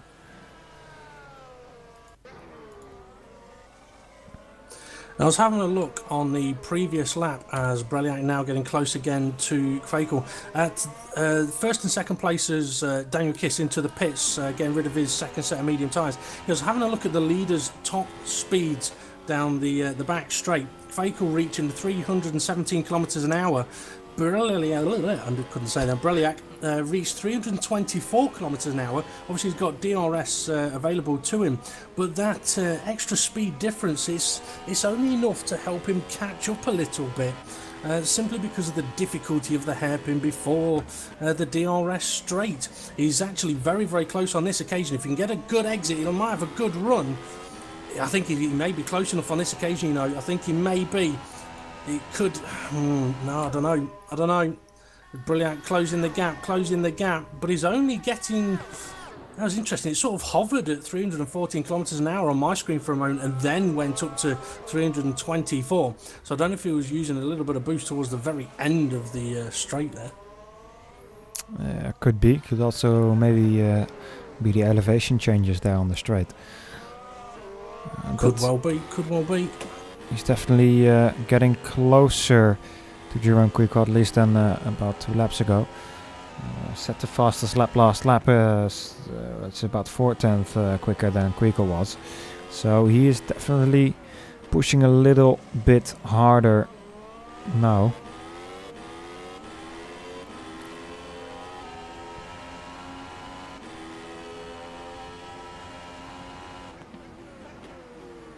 Right, well, while you keep an eye on that battle there, I'm just having a quick look at Michi Hoyer, who is trying to close in on Yerny Simoncic. That's a battle for 4th place at the moment, and other than the fight for the lead, it is the closest battle, but Simoncic seems to have very good exits of corners. Daniel Kiss, Hoyer's just gone very, very deep, and Daniel Brewer not close enough to make anything of that, but Patel looking comfortable for 3rd place at the moment, which means that if any of the leaders decided to or had to pit now, they may come out around about Yerny Simoncic, but I can't see him pitting just yet. It'll be a question of, is either one of them going to take a chance at running 2 medium stints towards the end, or are they just going to go for that one hard run? Yeah, that's a good question. Peter Breuk really close now to Jerome Quickly. Is going to try it around the outside. Is it going to work? No, Jerome Quickle taking the defensive line and holding him off there. Peter Breuk needs to back out of that move. Jerome Quickle going pretty wide there. He manages to keep Peter Breuk, leaves the door open there, so Peter Breuk can get past. Next turn is going to be the inside for Jerome Quickle. Here we go, alongside each other. Ooh, very, very close racing here, but it seems that Peter Breuk is past. Yes, it definitely is. Jerome Quickle goes for the inside, and wow, great racing here. No contact made, and Jerome Quickle now still on the inside, braking for the last turn. We have seen Peter Breuk get better exits here than Jerome Quickle. Let's see what he can do. He has the DRS, has he? No, Quickle has the DRS. So Quickle definitely having a benefit from the DRS. Briljak braking very late there, locking his front tire. And that means that Jerome Quickle can take the inside line there through turn 1. Wow. That was absolutely a fantastic bit of driving from the both of them, showing that they are fighting out there, guys. I mean, I know it looks like they're sort of following each other. They are giving it their all. Absolutely phenomenal driving. I think that'll make it into the highlights package that the guys have been putting together recently. Cameron, Roger, myself, and I believe you, Felix, have been working on that as well. But yeah, that was some phenomenal driving. But what do you think that will do for either driver's confidence as they're now in the same positions as they were before all that happened? Yeah, I think Peter Breuk is going to try it again. My control panel for the broadcast went completely mad there. Jerome Quickle first, Breuk first, Quickle first. But let's see, Breuk a little bit too far back this time around. But I have a feeling that this battle is long from over. We're almost halfway, but I think for them it's definitely not done yet. Definitely not. Now, DeWald Nell, he has made a pit stop. The reason I mention that is because he did do quite a few laps on those hard tyres. If I said mediums then I do apologise. Yeah, on the hard tyres, 24 laps he's managed to do from the start. So I think these guys could easily do hard now, which they're on, and then hard again. It's just a case of whether either driver thinks they could put a medium set of tyres on twice and get the advantage from it. Yeah, definitely. The gap between Breuk and Mohammed Patel is almost more than 10 seconds now. Really interesting that the gap has become so big.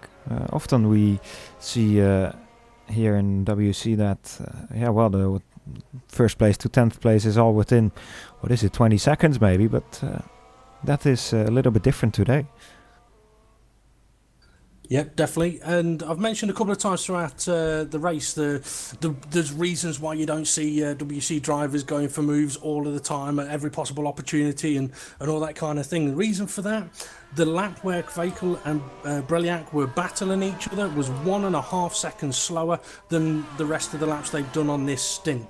This is why they stick to the racing line. They go as quick as they can. They apply pressure in different ways, in clever ways, to try and force mistakes. And that attempted overtake from Briljak is something that he'd have been working on in all of the laps up to the point he went for it, trying to find that slight little edge where he's quicker to be able to pounce. Michi Hoyer locking his brakes there a little bit. Allows Daniel Brewer to put the pressure on him a little bit more. Maybe Michi is cracking a little bit. Although I don't really expect that from our reigning ace champion. But maybe struggling on his tires a little bit. It could well be. I mean, these tyres, they overheat quite quickly, and once you've overheated them, they don't really like to come back into normal working ranges. It's so easy to do as well. I think I've just heard the sound of car versus barrier again. No, I think it was car versus cone or something, because I don't see anything on my messages board. Daniel Brewer looking around the outside, but actually makes himself there very vulnerable to Mike Partington. Mike Partington trying it around the outside. Here we go, alongside each other still through the first couple of turns, but no, he has to back out of it there, Mike Partington. Another fantastic bit of driving there, and again, medium tyres on hard tyres, and the medium tyres just not quite able to give enough to sneak past. Yeah, indeed. And as we are now getting to that halfway mark, and Peter Björk still keeping close to Jerome Kriegel. That's gonna be crucial when these guys are going to pit. It's probably gonna take another, 5, maybe more laps.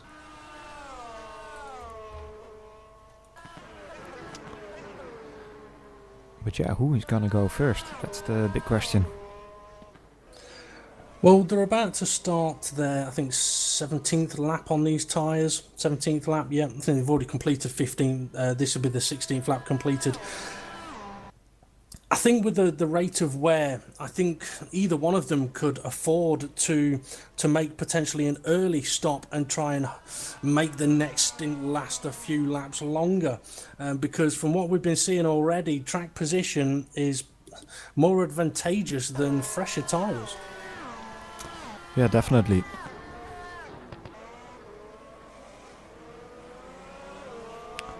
So Brewer now again putting a little bit more pressure on Michi Hoyer. I think a little bit further down it is also quite close between Danny van der Niet and Camille Lies, while Camille getting closer and closer once again. Both on the hard compound, and Camille is on those for 6 laps, and I think Danny van der Niet is on them also for 6 laps. So they both stopped at the same time, but let's see, Camille Lies are pretty close to the back here, opening his DRS now. Will he be able to make an attack here into turn 1? If he's gonna do so, no. He doesn't do it, but Danny van der Niet locks up his inside a little bit more, doesn't have a good exit here. It's Camille on the try around the outside, he's having a look, but it's gonna be a little too difficult. Now has to sacrifice his turn in a little bit for the S's there. Okay, Breliak closed the gap up again on Fakel at the start of this lap coming up. 7 tenths between them. I mean, I've said it a few times already, but I think this is a situation. He's gaining a lot in the braking zones, but he's just losing it in the traction zones. The situation very much changed from the first stint, and I think Breliak will be, if he's got an engineer, he will be saying to him, pit me before him, no matter what, pit me before him. If we don't pit before him, we can't make this work. But that's where it's difficult for the engineer, because they've got to look at that timing and go, right, okay, where can we fit him in, as Partington now makes a second stop. Partington actually quite early. He did go onto the medium tire, of course, but I think he was one of the last to do so. So yeah, interesting. Maybe he felt he was getting stuck a little bit behind Daniel Brewer and Michi Hoyer. So maybe deciding that he just didn't want to. Well, he was one of the later to stop the first time around. He did 14 laps. He's just completed 15 laps on the mediums. So he's gone a lap longer, so that works about right. So that gives him 26 laps, hard tyres, to the end. So he obviously feels that he can do that. I also want to have a look at Daniel Kiss's strategy. He did 11 laps on mediums, 12 laps on mediums. He's now on the hards. Is he going to be able to take those to the end? I think he is... it's gonna be difficult. He is at the moment one of the loneliest guys on track, I think. And he's got a gap of a good 6 seconds to Michi Hoyer in front, and almost 12 seconds to Mike Partington behind. So that is, I think, beneficial for him if he wants to take these tires to the end. Could well be. Kveiko's just put in a new fastest lap of the race with a 1:40.810. Breliak's last lap was a 1:41.0, so he's only 2 tenths down, but he's pushing hard to try and apply some pressure here. Seeing those fastest laps pop up won't help towards that, but let's see what... Michi Hoyer. Go on. Michi Hoyer and Daniel Brewer battling once again. I think we missed the beginning of that battle, and yeah, definitely missed that beginning of the battle. So let's see if they do anything here. Let's see what they can do coming up to the straight.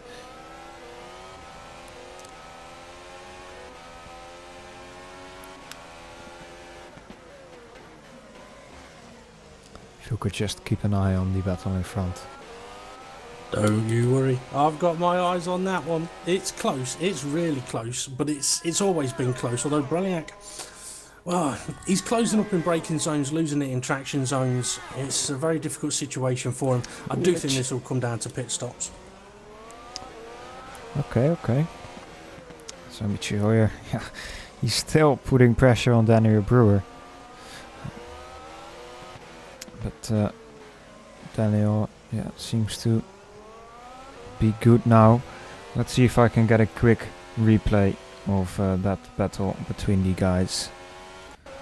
So Michi was behind him on the main straight and had a good slipstream, opening the DRS and out-braking him actually by quite a bit, going into turn 1, taking the wider line, and then, oh wow, yeah, actually quite a good battle, and then that is about where we picked up. So now Michi once again in turn 1. His tires are looking quite worn actually, especially that left front.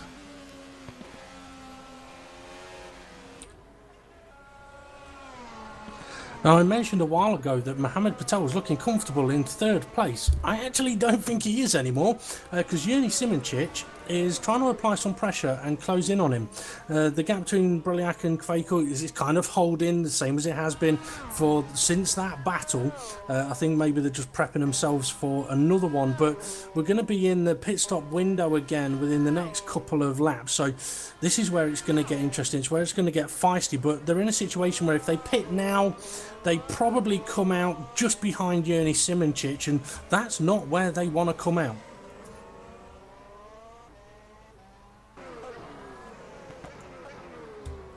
I mean, if we've seen drivers do 24 laps on the hard compound tyres, I'm just trying to work out, I'll have to do some mathematics, I'm sure the viewers can do it as well, whether either one of these drivers is going to do a Stefanko and go long on the hard compound tyre and run medium at the end. I don't know if it'll work, but it's a possibility.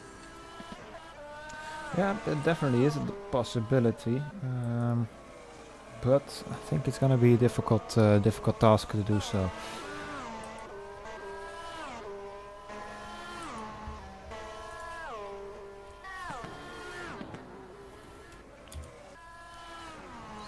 You know what? Well? Well, actually, I think if they'd have been able to pit on lap 14 at the start of the race, it would have been a possibility. Because they stopped on, laps 12 and 13, I don't think it will be.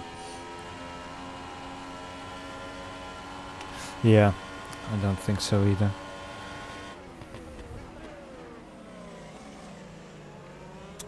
So looks like Adam Maguire's just made a move. No, Harris Parvez is in the pits, making a stop. So Breliak getting quite a bit closer here to the last sector. Quickle, however, will probably focusing on getting as best as possible exit out of that last turn. Or really go into the pits already. No, we won't. Stays out. So let's see, Peter Burjak. Will he be able to do something here? He's closer than he ever close, has been. yeah. He's really close. This is his opportunity. He's got the DRS. Which way is he going to go? He's looking up the inside. But, oh, yeah, he does. A second bite at it. Faked a move. Now he's gone for the move. Now the side-by-side. Are we going to have challenger number 2? No, he's backed out yet. of it by the looks of it. Yeah, didn't have a good enough exit out of turn 1 there, so really not able to challenge Quico as much as he did a couple of laps ago. Well, maybe he was trying to get Fakel to have a different line through turn 3, which would allow Breliak to get close now, which he's kind of close. If he can get really, really close in the braking zone, which he has done on the last few laps, here we go. He's really, really close. He needs to stay tucked up behind him. He needs to stay really, really close. This is now a possibility. Yes, this is it. This is it. This is on. It's on now. He's going to have to open up that DRS. He's going to have to be confident. He's going to have to be brave. He's going to have to be prepared for the defence, which isn't really coming, but he's going up the inside anyway. Side by side they go then. He's got the inside line, but now he's going to have the outside line as Quakel takes the inside. Side by side they go. Very nearly contact. But now Breliak has the inside line, but Quakel trying to close the door, can't quite do it. Side by side again, a little bit of touch in there. And now the long right-hander, this is going to be tricky. This is going to be very tricky. But Breliak, what a move, manages to get ahead. Fantastic bit of driving from the both of them once again. And I wondered whether the whole fake attempt, and he's going for the pits and Quakel follows him. That's what I was on about earlier. Because Quakel was behind and went for the pit lane very, very late, Breliak couldn't react. But because Quakel had actually just been passed, he was able to. This is interesting. They're not going to have the same pit box, are they? No, they're not. This is going to be very close here on the pit exit. Let's see. Here we go. It is. Oh, but Breliak has the better exit there. Now it's going to be a battle into turn 1. And here's Patel, yeah. But he's going to let them go. He's going to let them go. Is he going to let them go? Because he's taking a very wide line. But now he's coming past Quakel. He's now on the outside, but he's on worn tyres. Quakel gets wheel to wheel with him. This is going to get interesting. And is he past? No, he's not. Patel still holding it out. Ooh, they make contact. Patel spin around. Gone. Oh dear, oh dear, oh sure, Felix will be on the replay on that one fairly damn quickly, but that's going to lose Patel a position. That was unfortunate there, but that's allowed Breliak a 1.5 second gap now up at the front. Yeah, let's see the replay of that. Jerome Quico was on the inside there. Then going to the left and to the right again. Let's get a slow motion of that. Patel on the curb. Was it on the curb? And they're steering a little bit wide because of that. Then he touches Quico. I don't think Quico could have done a lot about that. Let's see if I can get a top view of that. Here we go, going to the left. Yeah, it seems that Patel just gets on that curb, then understeers a little bit wide into Quico, and that causes him to spin around. Massively unfortunate on that one. We'll see now if Quakel's able to close that gap in. He's got 21 laps to try and do it. Could have taken a bit of pain on a bit of tyre wear there. But that was interesting. If Breliak hadn't have actually gone for the overtake and he'd just gone for the pits, he could have got an undercut there. Eventually, obviously, he's not needed it. Someone has mentioned on YouTube, was it beneficial? Is it the right call for them to pit at the same time? If you're in Quakel's car, yes. Because if it had carried on for one more lap, he's going to get undercut, loses the lead outright anyway. So he had to really follow him in. Yeah, exactly. He either had to pit earlier, especially when you saw what kind of undercut he had at the first round of pit stops. Or you go in the same laps as he did. Okay, Daniel Kiss is now into 3rd place. Behind him, Yerny Simoncic in 4th place. These guys on the hard compound tyre. Mike Partington is right behind Yerny Simoncic, also on the hard compound tyre. Daniel Brewer a few seconds behind them. Michi Hoyer now running 7th. Mohamed Patel has made a pit stop. He's on the hard tyres again, and he's back out in 8th place. But I do think we're going to see a few drivers making another stop.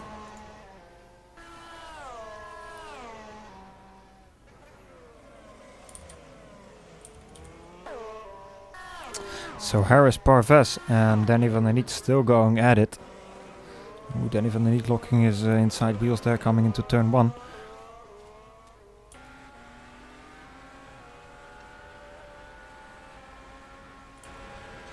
Someone else has mentioned on YouTube, I mean, if any of the guys that are watching have got any questions that they want to ask, you can put Ask FSR. If we can get to them, we will. But obviously, we're focusing on the battle for the lead as well. That's pretty much all I've been watching for the most part. And Kvekel has already pulled back half a second. That's the difference of clean air, dirty air.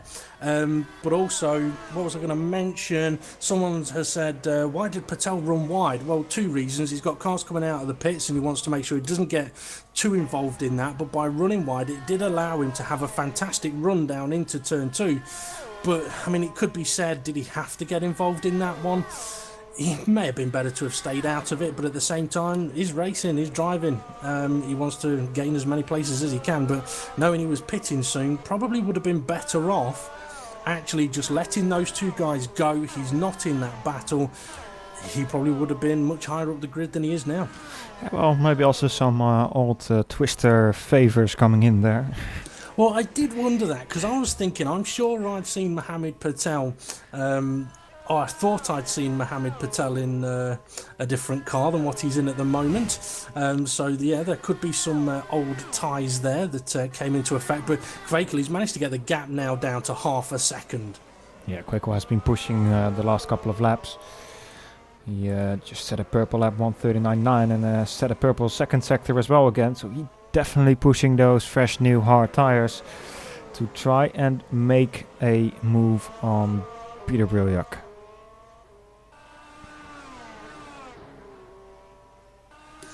Well, I don't think this battle is over by a long shot. I don't think either of these guys are going to have to pit again. They're going to be going to the end. So it's a case of, right, fight it out on track, guys. And obviously, it's all about the constructors' standings at the moment, which is still in the favour of the Twister Racing team, which will make their team boss very, very happy and make the other team boss not so pleased. Yeah, well. Kvekel really getting a little bit closer now.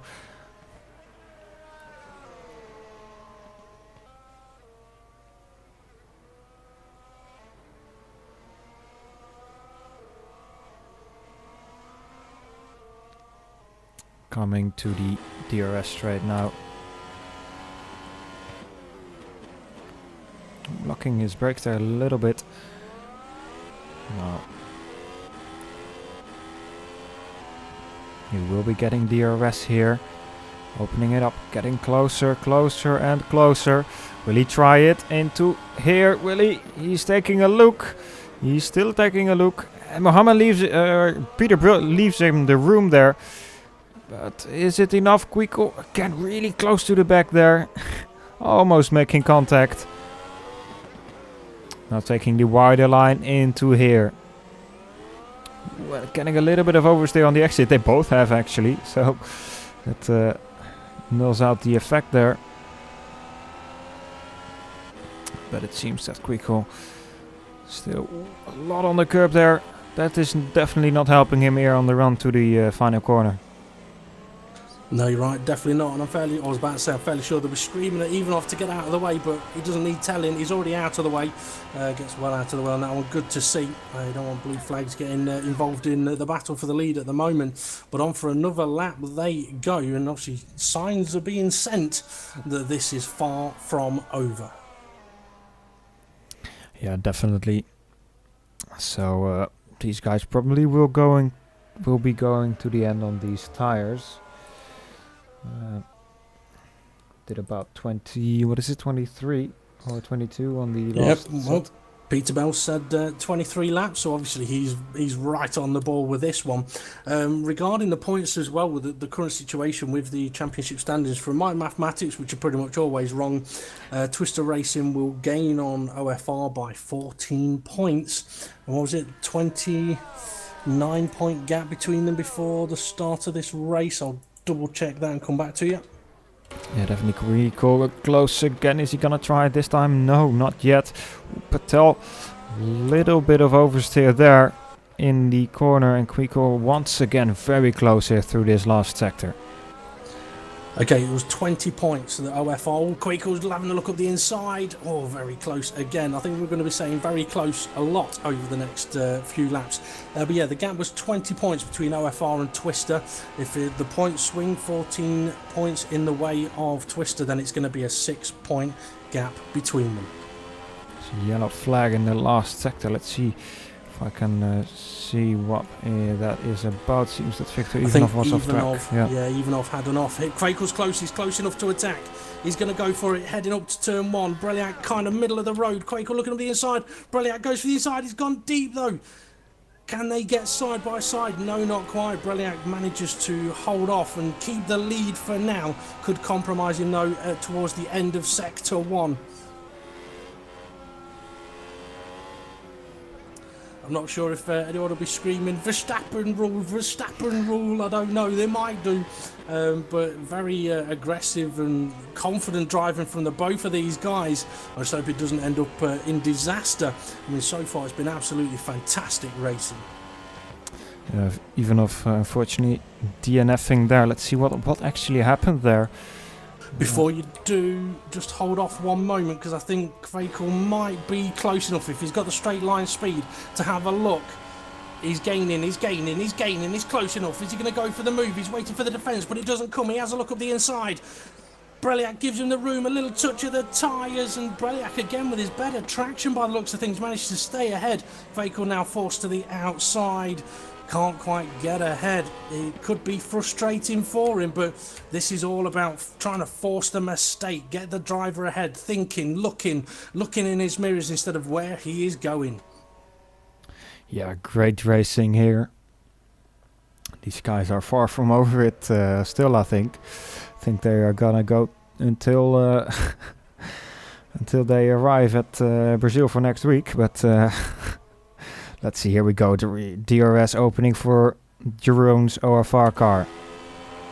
Is he gonna try it up the inside? Braking late. It's not late enough though. So, yeah, very close racing here.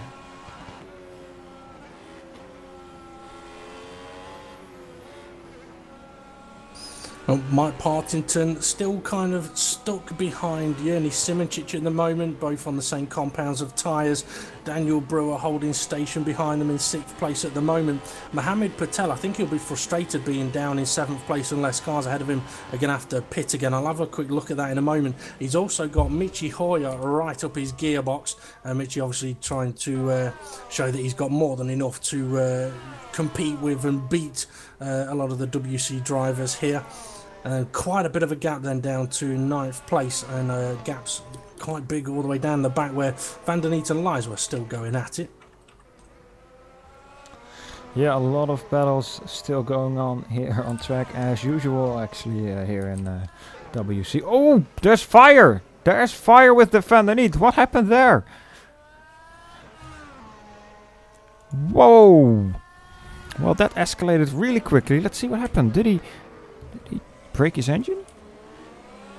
Yeah, actually he did. Wow. Let's scroll it back a little bit. Coming to the turn there, and just engine gives up on him. Fire out of the back there, and yeah, Camille, I couldn't really have expected that coming. That's actually, wow, pretty surprising there for Danny Van der Neet. A lot of DNFs actually here. Not very usual here for WC races. Well, this is, I mean, there could be two factors to that. One, he's just gone a little too aggressive on his gear shifts, a little too aggressive on his radiator. Yeah, I mean, it's definitely an engine failure. But one of the factors to that as well could be we were due to have this race earlier in the day, but it was delayed due to unforeseen F1 circumstances, which could have affected what temperature we were racing under. And if he didn't take that into account, he could have had his radiator too small for the current temperatures. Yeah, definitely that is a thing that could have been a factor. However, I think hour of difference. Probably made 1 or 2 degrees of a difference, but still that can mean 1 or 2 degrees too hot on your engine, and it's gone then. Yeah, and you know what we've got now? Camille Liesworth just ahead of Breliak and Kvekel. So this will get interesting. It's guaranteed to. Lies was involved, so I don't mean any offence by that. It's just it happens. Stuff happens around you. But he's actually going for the pit. So a nicely timed pit stop there. I don't know whether he'll have given Breliak DRS though. I don't think he did. Kvekel's got it, but not close enough to attack with 13 laps to go. Yeah, indeed. So I think Mohammed and Michi are battling also. Coming through the 3rd sector now. Let's keep an eye on Michi. Almost oversteering there, but definitely on the edge. And Mohammed Patel has to get pretty defensive here to keep Michi behind. Let's see what they can do here. Coming up the straight.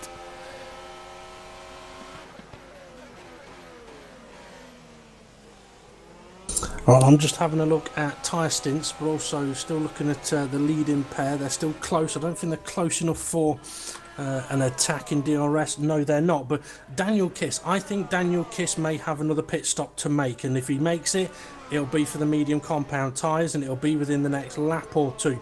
He's done 19 laps on this stint on hard tyres already. I don't think he's going to get another 13 laps out of them.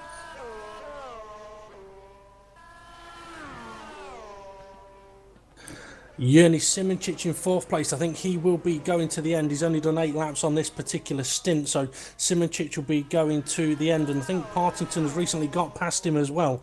Partington, he's on 13 lap old hard compound tyres. He'll be going to the end, I believe, so he won't be pitting, which means Patel's going to have to overtake Partington on track.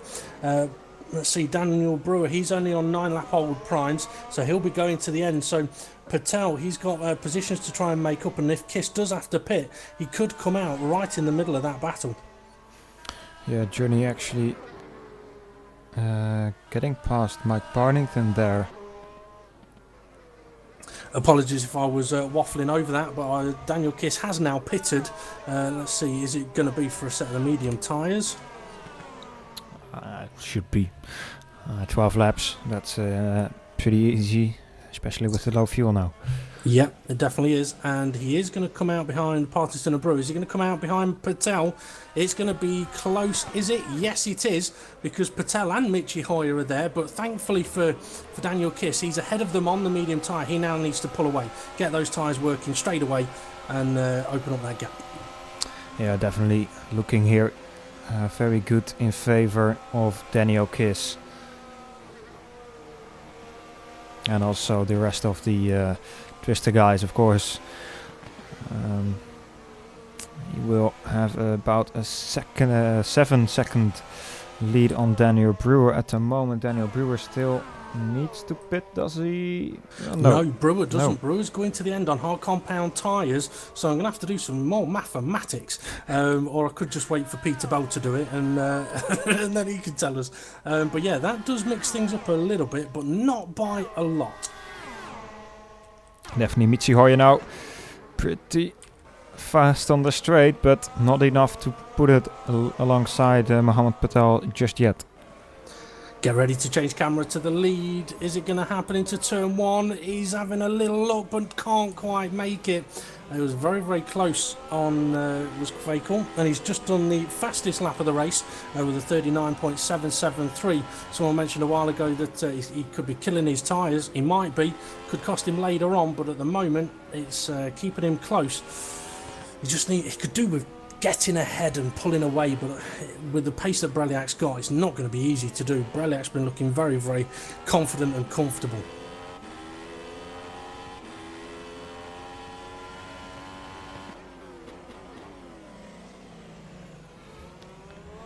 So Kvekel, no, not really close here, so probably not close enough to make a move at the end of the straight. Yellow in sector 2. Kamil Laiswa, DNF. What happened to him? Let's see. He is pushing that engine to the limit and then spinning around. Yeah, well, if you're driving like that, I think you can ask for it. And then bumps into the rear, with the rear into the barrier, and that is race over for Kamil Laiswa. Unfortunate to see for him. And Mike Partington and Johnny Simoncic still battling quite close.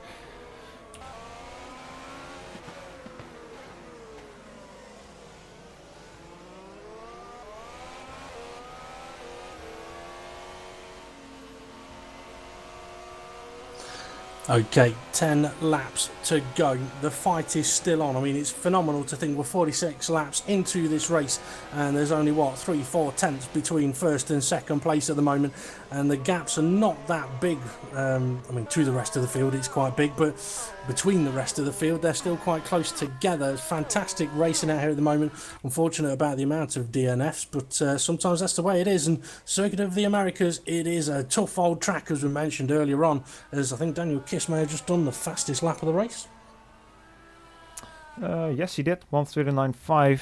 So Daniel Kiss is pushing.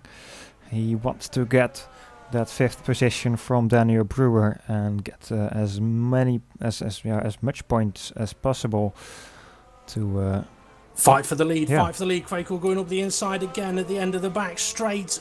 Squeezing wide, but again Breliak's got a fantastic exit. Quakel now looking for a bit of a switch back to the inside, but not quite working for him. I reckon that Breliak's traction is going to have frustrated Quakel throughout this race, but he's so close to him, you can nearly smell him.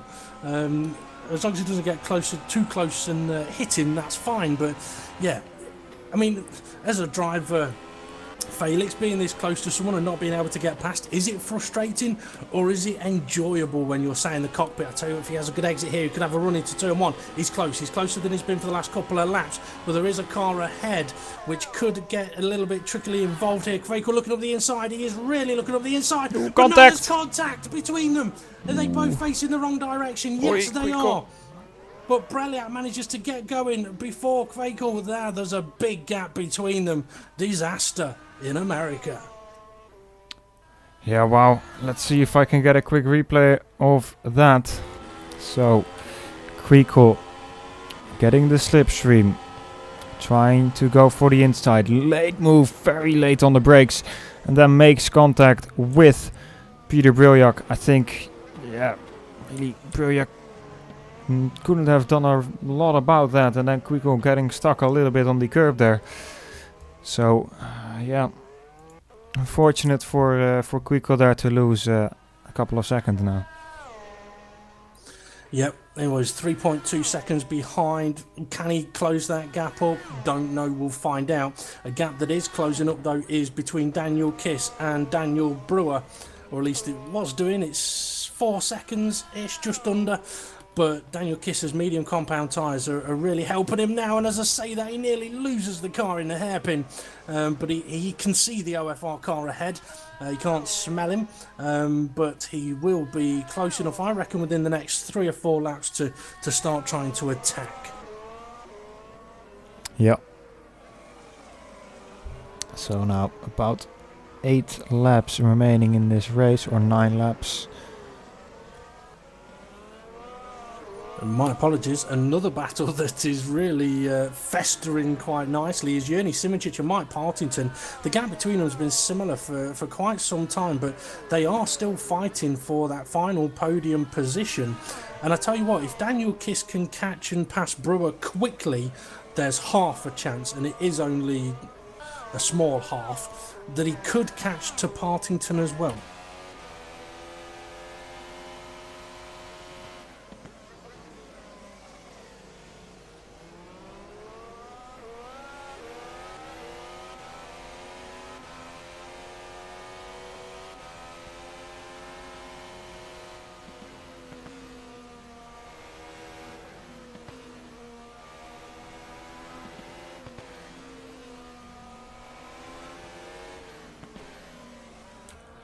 Okay, so what have we got going on track at the moment?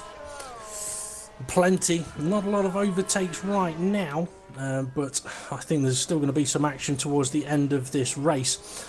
And one of the reasons that I say that Daniel Kiss may be able to catch to Partington is because he's closing quite quick, and Daniel Brewer is not that far away from Mike Partington at the moment. Partington not able to make any kind of attempted overtake on Yerny Simoncic at the moment, which is costing him time.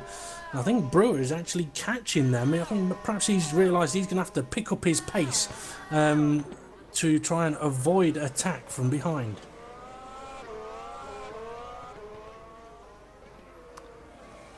Yeah, Michio also getting closer a little bit to Mohammed Patel. Those two have been at it for quite a time now. Michio, however, not been able to get past yet.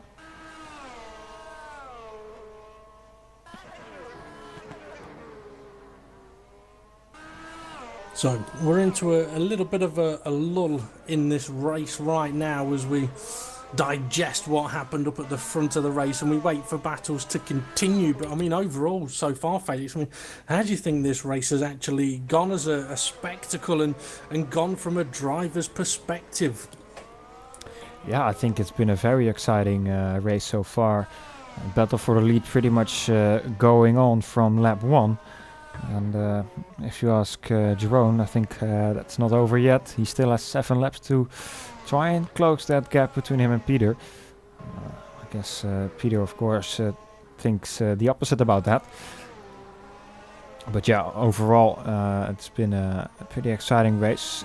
Also, a lot of DNFs, I think, might be partially because the race is at a different time. Maybe also partially because the race is earlier than the Ace and Pro Ace, so they had less preparation for the race. But overall, yeah, see, it has been a very great race so far. Yep, I'd agree with you there. Probably the only dodgy bit about it has been our commentary, but to be fair, as you said, we are racing at a later time, which means we're doing commentary at a later time as well. And that gap between first and second has come down by a second in the last 2 laps. So, yeah, potentially the battle for the lead is still not over. We've seen throughout this race that drivers are able to catch up pretty quick at times. It's once they get into the dirty area, it gets difficult. So, let's not give up yet on that particular fight up at the front. But Yerny Simoncic still being pressured by Mike Partington, and Brewer is catching them, but Daniel Kiss is now really close to Daniel Brewer. Not quite within DRS range, but he's got 6 laps to go to just try and get ahead of him if he can. Yeah.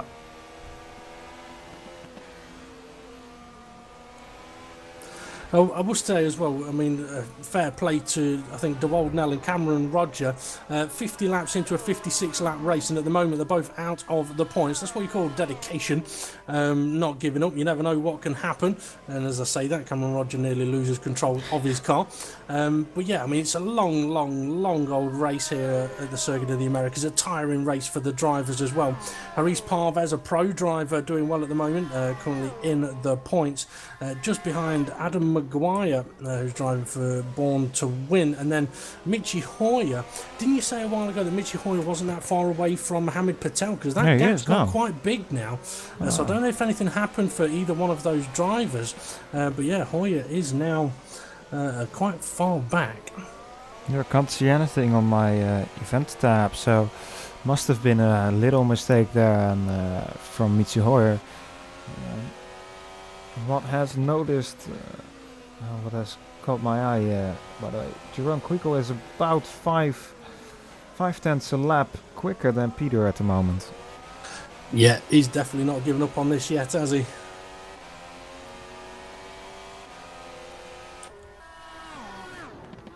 And honestly, in a way, it must be kind of frustrating for Braliak, perhaps. I mean, it would be for me. You've had a bit of a minor incident with a guy, and he's 3.5, 4 seconds behind you, and a few laps later, he's catching you. It's a very mental situation. I don't mean that as in like mental. I mean as in it's a mentally affecting situation. a lot of people say it's better to be the hunter than the hunted, and this could be one of those situations unless that sort of that collision gave Breliak a little bit of damage or excessive tyre wear. But yeah, that gap has now come down quite a bit. The battle's still on, so if you were thinking this was going to get boring, folks, it really isn't. Yeah, the battle for the Constructors Championship is really the battle to look for here. Also on track. I mean, Daniel Kiss is also closing into Daniel Brewer by also about 6/10 a lap. So definitely gonna get exciting here the last 5 laps. Which means we've just commentators cursed it and absolutely nothing's going to happen. So come on, guys, let's fire it up for us. Well, I tell you what, Kiss, he's gonna light it up. He's quick at the moment. He's on the medium compound tyre. He's catching up to Daniel Kiss, and Daniel Kiss is catching Partington ahead. Brewer could do with getting within DRS range to hold off Kiss, because we saw Kiss get held up earlier on. Partington's fight against Yerny Simičić looks like that's possibly come to an end. He's just a little too far back now, and here comes Brewer and Kiss. Kiss now right on the back of Daniel Brewer. This is going to get messy. Yeah, definitely. Let's see. Gonna get a quick view at Peter Brejak's car. Somebody saying that he has suspension damage. Steering isn't off by any means, so probably it could not be that possibly major. rear damage. If it's rear damage, that would be really awkward, because you can be comfortably going around a long sort of medium to high speed corner, and all of a sudden the rear end's kicking out on you, and it won't show up necessarily on the steering wheel. But Daniel Kiss now in range to attack Brewer. He's going to try and take him with a DRS here. I think it's going to be a comfortable move as well. Brewer going defensive. Kiss going around the outside. That's, I would say, move done, but I don't think Brewer's going to give up on it. And Kiss has gone a little bit deep, and Brewer now coming back at him side by side. What a fantastic bit of driving. Let's hope it continues, as Kiss now holding on to the inside. A little bit of a touch, a little bit of a nudge, and Kiss is now ahead and defends the inside line, knowing that Brewer would attack back if he could. But Kiss now needs to try and get a shift on if he can. And I tell you what, the gap to the lead is down to 0.2 of a second. Peter Breliak under pressure now from Jeroen Kwekel. Wow. Well, yeah, we said it right. Everything going down here in the last couple of laps. Here we go. Kwekel was really close. Actually, I think something happened into turn 1 there. So, definitely gonna be a battle to the end here for these guys. Well, the difficulty for Breliak is if he's got rear suspension damage when he tries putting the power down, or, as I said, going around medium to high speed corners and the rear end's kicking, it's going to get very difficult for him. The more aggressive he drives, the worse it could be. And Kwekel now close enough within DRS range. He's going to go for the move here and now. Yes, he's up alongside. He's actually ahead before the DRS straight finishes. And Breliak is going to try and fight back, but this is where the suspension damage could hurt him. Kwekel defending the inside line. Breliak looking for a switch back on him. He's got it, but now Kwekel has the inside line for the left-hander coming up, and Breliak going all the way around the outside, and this is where it could get tricky for him in this following corner with the rear suspension damage. But side by side they go, sharing a bit of the racing line each, and they get really close, but Breliak manages to just about stay ahead. Fantastic bit of driving, but Kwekel's still there. Breliak, there we go, a snap of the rear bumper wheels side by side. Are they going to do a whole lap side by side? It could be on the cards, but who's going to have DRS now? It is Breliak's going to have DRS, so it's still not over. No, definitely not. Jeroen Kwekel has to be careful going into turn 1 here. Locks the inside quite heavily. Keeps enough room just for Peter Breliak, but Peter Breliak now going to be on the inside, going to be the outside again here. Now, of course, then again the inside and the outside here. Kwekel and him very close to each other, but who is gonna be having the better hand of it? Kwekel, oh, they make contact! It's contact and away they go! Oh dear, oh dear. Oh, Kwekel again! Oh dear lord. Kwekel again having some troubles with getting away there, and wow, well, my Event step is really messed up now. Well, I think my comment on that one is no, we're not going to have a whole lap side by side. It was close, really close, but that's massively unfortunate for both drivers. Well, less so for Brelliak, because he's now still in the lead, 2.2 seconds ahead. Let's see, replay there from the above side. Quickle there alongside at the turning point, but seems that, he could have been a little bit more to the inside of that curb, and Brelliak just tapped the rear end of his car there, and then Quickle had some difficulties getting away from there. So definitely not ideal for Quickle, and now he has only 2 laps. Well, about 2 laps to try and challenge Peter once again, but they might both have some damage now. Quite possibly a few different views on whose fault that was. I'm not going to try and make judgment on it. It's not my job. What I will make judgment on, though, is Felix, while watching the battle for the lead with Miss Daniel Kiss overtaking Mike Partington. Oh dear. I don't know if I can find back that overtake. I wouldn't worry about it too much for now, because I think Daniel Kiss he's not got a lot. He's got 1 lap to see if he can try and catch and pass Yerny Simoncic. 2 laps, my fault. Yeah, 2 laps indeed.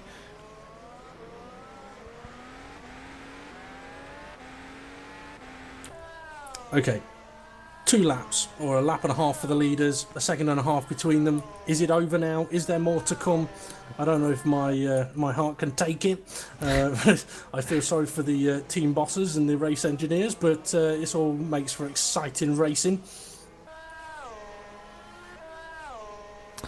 So Quickle, 1.6 seconds with under 1.5 laps remaining. I don't see it happening, to be fair. I think that spin may have just taken a little too much out of the tyres to really push and attack anymore. The only thing I would say is that if Brelliak does have suspension damage, it's more than likely on the rear left, and that's where sort of part of the contact was on their last collision. So his damage could have got a little bit worse. The gap again coming down a little bit, but it'd have to come down a lot more over the course of what will be the final lap of the race. Yeah, definitely. So, final lap now started. Here we go. Quickle. He's closing in a little bit, but I don't think it is enough. If he really wants to try it, he has to be in, maybe 5/10 distance at the end of this sector. And that's only going to happen if Peter really makes a mistake now. Well, as I say that gap comes right down to about a second. Let's see. Really getting closer, that gap here through the sector. Is it gonna be a last corner battle here between these guys? Would be very, very typical for this race. Oh, Brelliak does make a mistake there on the braking. Quickle. Here we go. Does he have the DRS? Does he have the DRS? Yes, he has. Oh, it's going to be very close. You sounded like a snooker commentator then. And it is very close. It's really close. But have they both got enough tyres to comfortably get to the end? It's not over. There's not many corners left. So let's find out what's going to happen. Yeah, in the meantime, Brewer has gone past Mike Partington. But let's keep the focus here on the front. Quickle is pushing hard, but his tyres really not liking what he is doing. And it is now only 2 corners remaining. Penultimate corner and the last corner. Here we go. Peter Brelliak, a little bit wide, but keeps it clean on the exit. Now one last turn. Oh, he locks up, and it's gonna be the last turn here. Quickle, run to the line, but is it gonna be enough? Opening the DRS here. It's close. It's just close. not enough. Oh my days. Oh my days. Wow. Just wow, that ending. Yerny Simoncic here coming over the line in 3rd position. Daniel Kiss also really close to him actually in 4th position, and Daniel Brewer behind that 5th, and Mike Partington finishing in 6th. So yeah, this definitely been a better day for Twister. and they are getting closer to OFR and the constructors here. Now Michi Hoyer coming through the last turn in 8th position there. Cameron Roger was the only lapped car actually, 12th position, already finished. So you know what? I've only really got one thing to say about that race. Do you want to know what it was? Sure. Whoever the person was that said we're missing the battle up at the front, no we weren't. We were just saving the best parts of it for you for what was the last 20 laps of the race. The first half of the race was very sensible from both drivers. The second half of the race was absolutely phenomenal. We captured all of the bits that we really needed to. What a race, what a finish. And okay, that wasn't one thing, but there you go. Wow. That's been an amazing race here, and yeah, I think something that's gonna be talked about a lot on the forums. I mean, wow, just that last battle, taking it as I kind of predicted to the last corner here. Sharon Quickle and Peter Briljak, amazing battle. So what else was put? Hashtag Real Champ did it again. Don't get me wrong, Peter Briljak, great race, great victory. He is a champion. We have to, at the end of the day, respect whoever the not have to, but respect I would give to whoever the champions are, because you don't become champion by being semi-slow. It's all about points over the course of the season. The person that has the most wins the championship. But what a race. I mean, if the final race of the season is going to be anything like this, it's going to be one hell of a showdown between all of the drivers when we get over to Brazil. Yeah, definitely. So I think this is gonna wrap it up for today. As Lauren says in the YouTube chat, highlights for this race should be quite amazing, and I think Felipe Giro and Cameron Roger have a tough job on their hands for this race. But yeah, it's gonna be 2 weeks time. Then we're gonna be back in Brazil next week. You can tune in for the Pro and Ace race here at Circuit of the Americas. But for now, I think we are done. Yep, I'd agree with you there. Look forward to next week, Circuit of the Americas with, as you said, Ace and Pro on Saturday and Sunday, and then down to the final race of the season, Brazil. So thank you, everyone, and well done. What a race. Yep, thanks everyone for watching, and see you in 2 weeks' times.